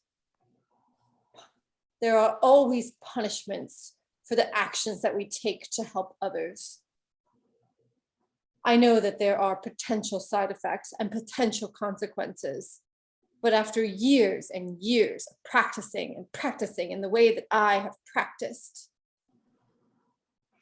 I had only hoped that those side effects would be minimal at best or not realized. All of this work I've done has been for nothing! And he slams his fists on the table again. It is my belief that these people are not yours to experiment with. He sharply turns towards Remis again.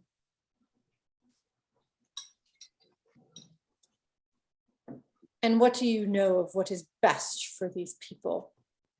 Or what I am allowed to do or not do? What authority do you have? The authority of reason only. You have been hiding here in this tower as the people below have been suffering. You had no idea what you have caused.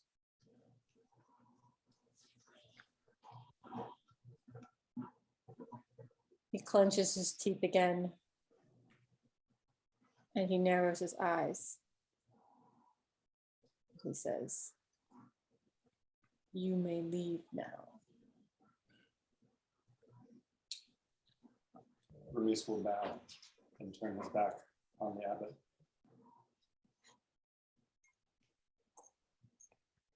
Oh, Yeah. wait. I think it's time to go. Bye, Otto. Oh, Bye, Cloven. Bye, Quetzalcoatl. oh.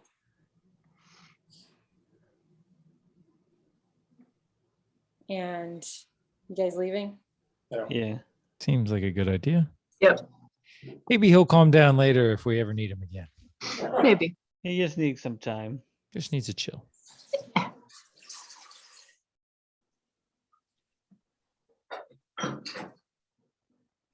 So you guys head out. and leave the abbey. Walk through the courtyard where the winged creature is still skittering and screaming. And you descend out the gate, down the hill, back to the town of Krez. With a scroll. Hey, we did it. That's good. We got the scroll. As you walk through the town of Krez, you see all of the people are out and about today. It is less misty here than it was over at No matter. the Fittertov Manor. And people are hustling and bustling to begin to make pens and make indoor crop areas or covered crop areas in order to prepare for winter. Everyone is working, digging, mounting, and doing all sorts of activities to prepare for the incoming shipment of livestock and crop.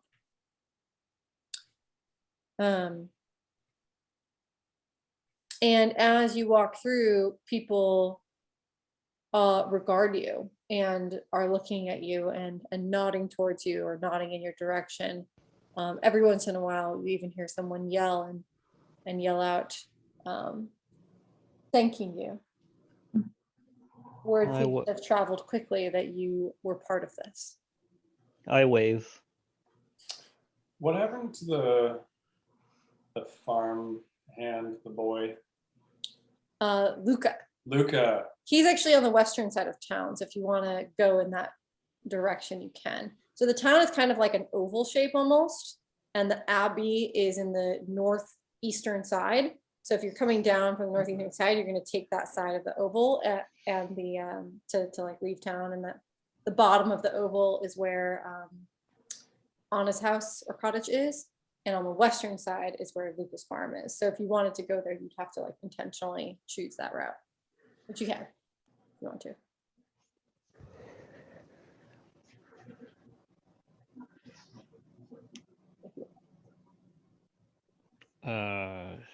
I say we make our way to that druid dude by the lake. The wizard? The Yeah. magic? Wizard. Yeah. Yeah, we need to wrap this up. All right. Great. He's a long ways away, isn't he? Yeah. It's a It's he's a trek. back in, Better stock up on He's back in werewolf Cold Town, potions Blackie. or whatever. wait, what stage did we leave Valaki in? Wasn't that kind of fucked up when we left? They had a crazy festival that was going to happen. And we didn't want to be there for that one. Yeah, yep. Do you mean Oh boy. did Cinder take a flyer maybe? I think she took a flyer. Did you take the flyer? I think so. Did you want to read the flyer to remember what the event was? Would love to read the flyer, but I might need some assistance deciphering the language because my flyer is a little smudged with the travel and the rain that we've experienced. Yeah, sure, I can help you read it if you want.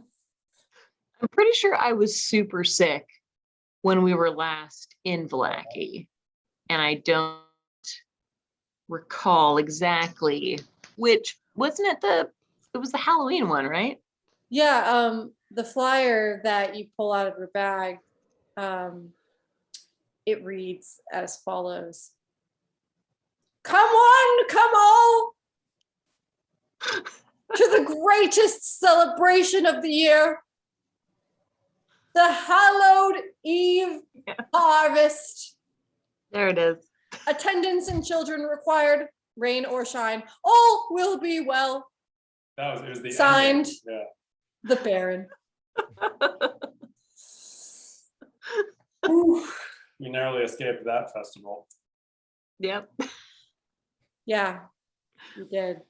But you did leave the town in a little bit of an interesting It was like state. we helped what's his fuck get out. You met Strahd there. Oh, that was in Valaki. Oh yeah. That was like hell And when all the vampires ghouls got literally loose. were rained upon the town. Yeah. Yep. Hey, you remember that?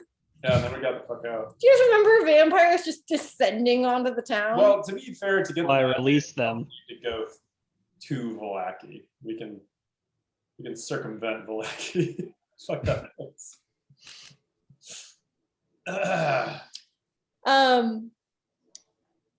If you want, what we can do is next time, maybe do a knowledge recap, just to trigger some things. Yes, please. I mean, No, that were Doug and I were almost killed by like some kind of like vampire spawn. You weren't actually, but Kane yeah. faced off mano a mano with Strahd and tried to crush him with a giant ice cube.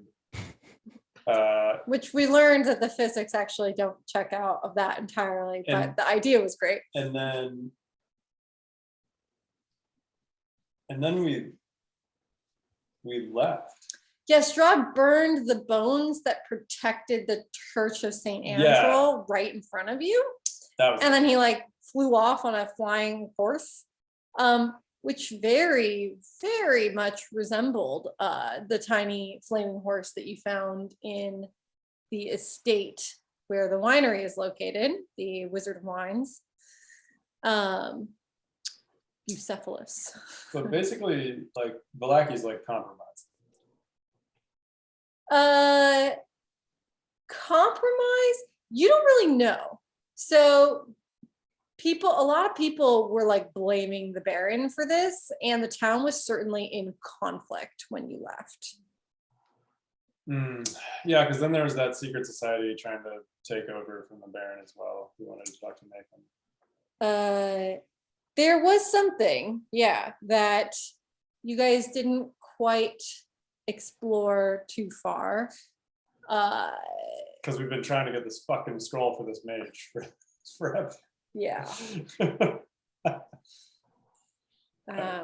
Okay. But yeah, the next time you visit Valaki, based off of the way you left it, there may be some political uproar. I think Ramis, as we exit Krez, Ramis will turn to the party and say, on second thought, perhaps we don't visit Valaki. 'Tis a silly place. Shall We go should go around? straight to that wizard. Yes. So we can shove this scroll down his throat. That is how you cure someone with a greater restoration spell, is you make them eat it. Mm-hmm. Sounds right. Okay. So you guys are still trudging out of Krez. Is there more you want to do in Krez before you hit the road?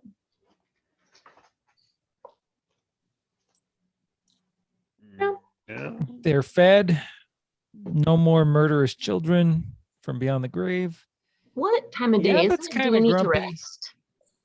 Right now, after morning, afternoon, ride, Abbott, it's probably late afternoon, getting close to evening time.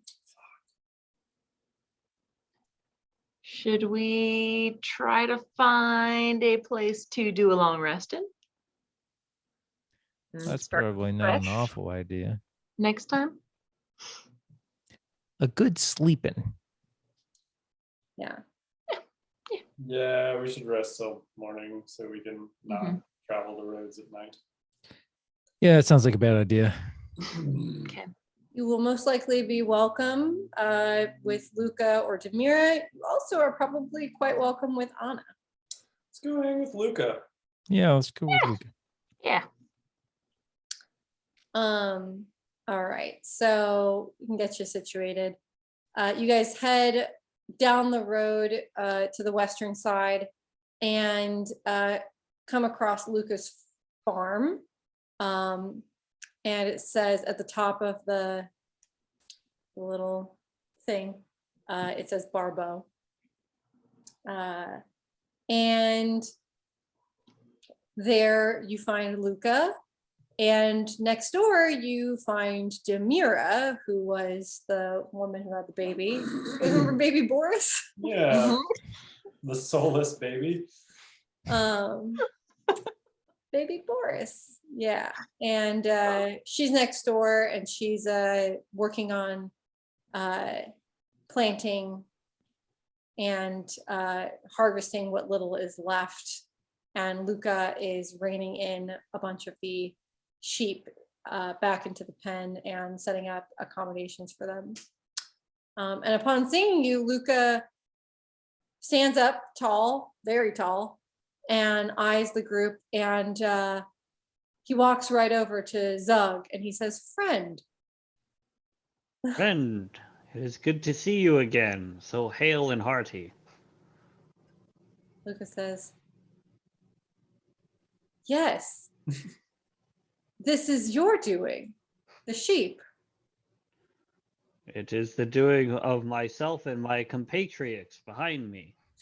And I gesture broadly. Luca says, "I thank you. I wish Brownie could see it." Oh. Brownie was his like favorite sheep. This is his favorite sheep. I too wish for such a sight for Brownie.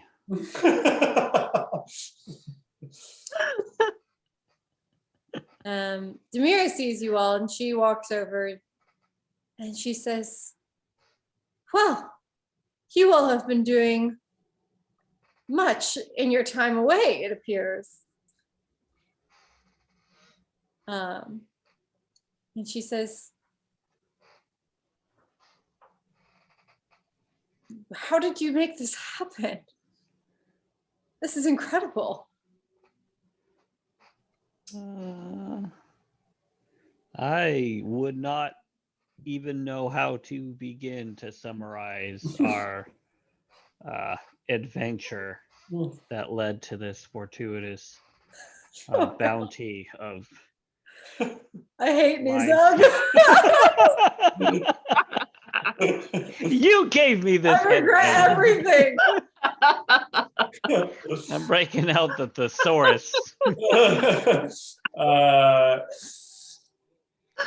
I think Reese will step in, his most verbose companion, and relieve him of his explaining duties, and say, "It is all due to the generosity of Lady Fidetov.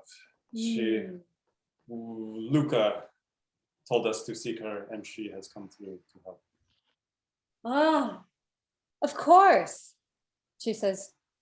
"Our father was very close with Lady Fidetov and the Fidetov family, as are we. Well, what an excellent resource to utilize. We appreciate your assistance in the matter. Are you leaving now?" We have a long road ahead of us tomorrow. We thought we might ask if we could stay the night. She nods and she says, "Of course, we have limited room, but ample food. I can make some preparations. I will have my midwife assist us." And she heads inside to make some preparations and invites you all in. And you enjoy a pleasant evening of happy conversation. Baby Boris looks really healthy. Baby Boris. And they prepare some delicious vegetable stew, which I'm sure Zug thoroughly enjoys, all the veggies and no meat. Peasant food. And some of you will have to sleep on the floor tonight, but there will be room for everyone to be sheltered. As the dinner preparations are being made and the home is most cozy with all around to enjoy one another's company, Ramis will share a song that he has composed for Luca. Oh. And I am enjoying the vegetables, by the way. It's Anything all- to grow my brain power. It is called. Yeah, Zug is now plant-based. Well, he has 19 intelligence. He knows it's better for him. Photosynthesis. Are you gonna sing? Yeah. It's called The Shepherd Hero. Oh, I thought you were gonna sing Big Rock Candy Mountain. That is for another occasion. Zug strums his, lute. I don't even remember what instrument Ramis plays. Yes, lute, sure. Oh no, I think he has a viol. Yeah, he dances his bow across the frets and then he starts to sing.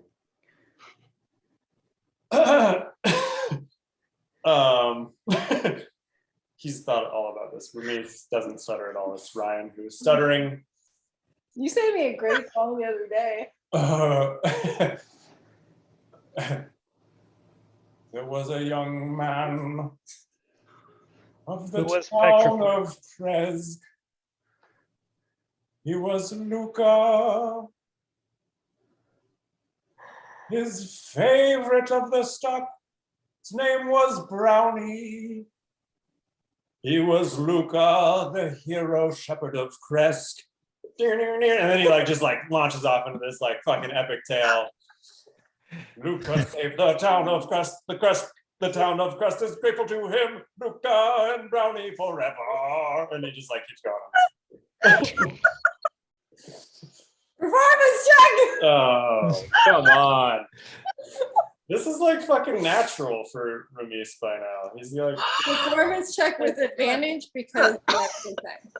yes! Did I actually sing? Does that count? Yes. That counts. That counts. Okay. Come on, Ramis. It's 18. That was almost a 20. That was off of 20. But... That was with advantage? What's that? That was with advantage? Oh, advantage. Oh my goodness, of course. It's an 18. Whoa! Oh. Everyone at dinner is very astounded by this performance, and Luca gets up out of his seat and he starts dancing and is just enjoying his time. And Demira goes deep into one of her cabinets to pull out what you can only imagine is a very sacred bottle of wine to share with you all. Woo! Whoa. Wow. That's a good time to roll. Fuck yeah. Just the one bottle then.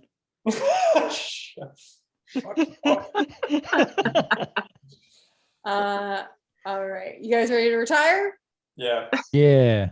but Ramis would end the song with, Yeah. Luca, this song is yours, and it is yours only. May the whole town of Presk remember it and sing it for eternity to come.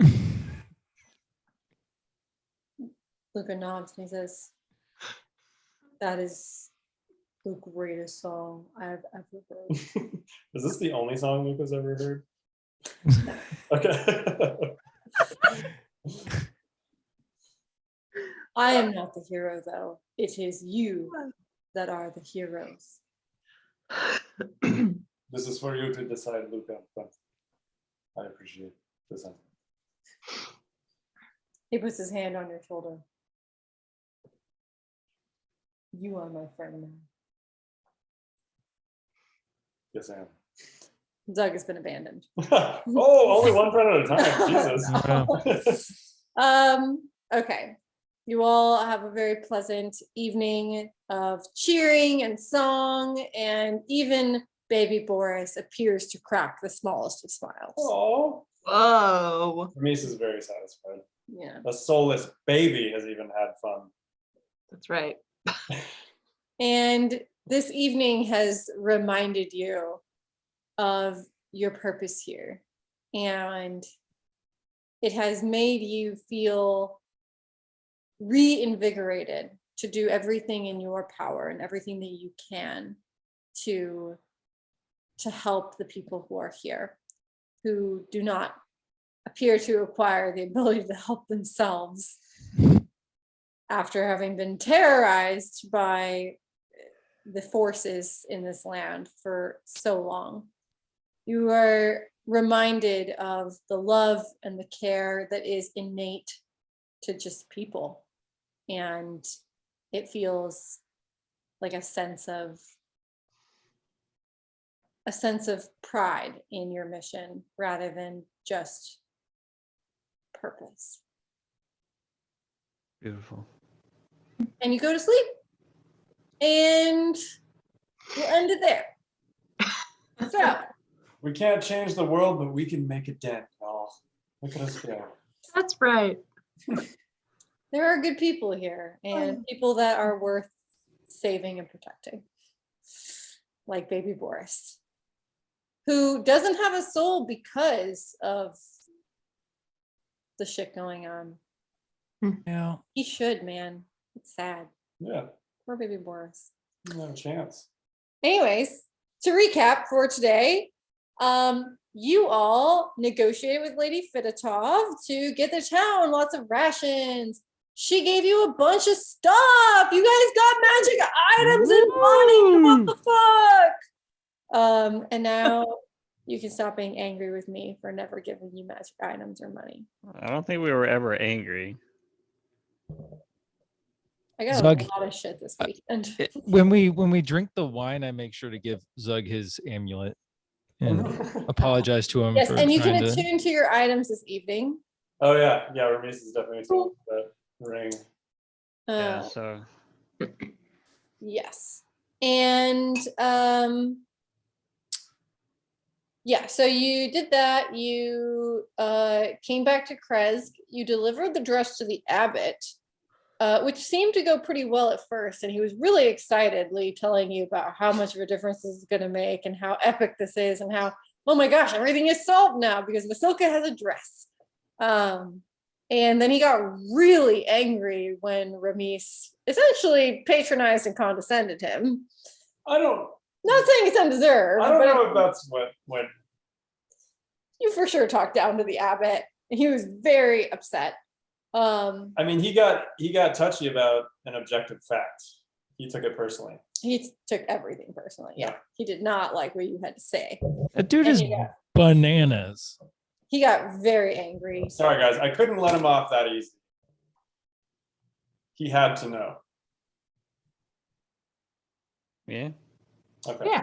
Okay, cool. As long as nobody's mad at Ramis. Ramis is Escort satisfied. you. Yay, we're a true Yeah. team. It's totally not Ramis's fault that that relationship was completely severed. And you told him he needed to know. You didn't even know. He didn't You know. didn't even know. That his like dress idea is dumb. Oh no. Your dress idea is stupid. There we go. But essentially, you gave him the dress and he gave you the scroll. So it worked out Fuck yeah. advantageously. Though, don't we now have enough money that we could have just bought the scroll? You Fuck. you do. You had enough money originally to buy the scroll. Oh, we just scoffed. 'cause It would have been like all of our money though. It would have been a great deal of your money, the majority of your money. Okay. Yeah, that's Also, we wouldn't have had that grand adventure. it's true. We did True. have. Very true. Side quests are have an always adventure. worth it. True. Awesome. And I feel inclined to tell you guys that because we're kind of using milestone leveling now, you've gained like a lot of experience kind of under the hood. You're pretty close to the next level. Oh shit! I feel like So- we just leveled up. Oh. Woo woo! We've Yeah, done a you're lot. not yet, but I did want to just let you know that like maybe within the next few sessions, that might come. So just something to like be aware of. Sweet. Sweet. And yeah, so you went to Luca is trying to avoid Anna. This might be a good call. Going to Luca and Demirez and are resting up for the night and preparing to take off for a journey towards Vallaki. in order to pursue the mage living up in the mountains. Is that correct? Yeah. Yeah. Now that you have acquired a greater restoration spell, which is what you believe you need to help him. It's true. Mhm. This is current hypothesis. Yep. Yeah. And what is that gonna give us? We were told he would be our greatest ally by Yeah. the woman oracle Or at the beginning telling. of the campaign. What the heck was her name again? She had a name. Madam- Ava. Madame Correct, Madam Ava, that's Ava. right. Yes, she kind of read your fortune, which set the stage for a lot of things that are to come. She like used tarot cards or something kind of like that, right? I think so. Yeah, it was called a Taroka deck. Taroka deck. Yeah. But yeah, she gave you information about your greatest ally, and in that information, she told you that he would be a mage whose mind is not what it was. And then you heard all about this mad mage living up in the mountains, and you were like, What was his name again? Mardigan? four? Mad Mortigan. I don't know if did you guys know his name? I don't remember. Wait, getting but the name. is he the one that everyone was like looks like Cain? Yeah. Or was that a different man? They didn't say that he looked like Cain, but like that he reminded him. Oh, basically Cain. a mage is a mage. Like an old mage. I don't Yeah. even think I met him because I was down by the river. Oh sleeping. yeah, you were like you were that's sleeping. right. Yeah, you never actually came. And you think I guys met remember when you found him, you saw an elk He was an elk. that turned into a man. Man, Mhm. Ken, you have gone on a very long mission of faith based on our telling of the events. Yes, yes, I have. Takes a lot of trust. You could say the fact that I'm here at all is a very long mission of faith. When has the gold never steered you wrong, buddy? So just a quick question before we end for today. So I have a general idea of what your game plan is for next time, so I can be prepared. Are there other things you intend to do or places you intend to go? Skip Falaki. Yeah, Do you not want to pass go. do you not want to go. skip Valaki if possible, okay? The tower is on the way on the road. Oh, Do you that's have any true. intention of stopping there, or do you want to blaze right by? Is Mm. she hanging out there waiting for us? I You thought don't she was know. traveling. Yeah, you don't know where she is. We She's could do a just quick out. detour on the way because it's like right off the Yeah. road, right? Yeah. She's pretty close. Yeah, it's not too hard to get to there, and it is always a decent place to like stop and rest up if you ever need to. And it's Yeah, a good no, okay. idea probably to just leave her a message if she's not there that just You says can where leave we're a going. message. Yeah. Yeah, like, Nice. you guys have figured out where to put those messages to, so you can kind of almost in a sense communicate through that method, but obviously being, careful. Mhm. Yep. Cool. Word up. All right. Well, then we will call it. And maybe next time at the start of the session, before you guys trek out, we can do a little knowledge check just to kind of make sure everyone remembers things. I mean, honestly, I probably need it as much as you guys do. So Yeah. Sounds good. I'll prepare everything and then I'll loop everybody into just the important things you've learned that will be relevant. Cool. Cool. All righty. Then I will see you guys next time. Thanks, DM. Hooray. Thanks. On the curse of next time. Next time on the curse of Baby Boris. Oh, No, the shepherd hero. the shepherd hero, Luca. Hmm. Perfect.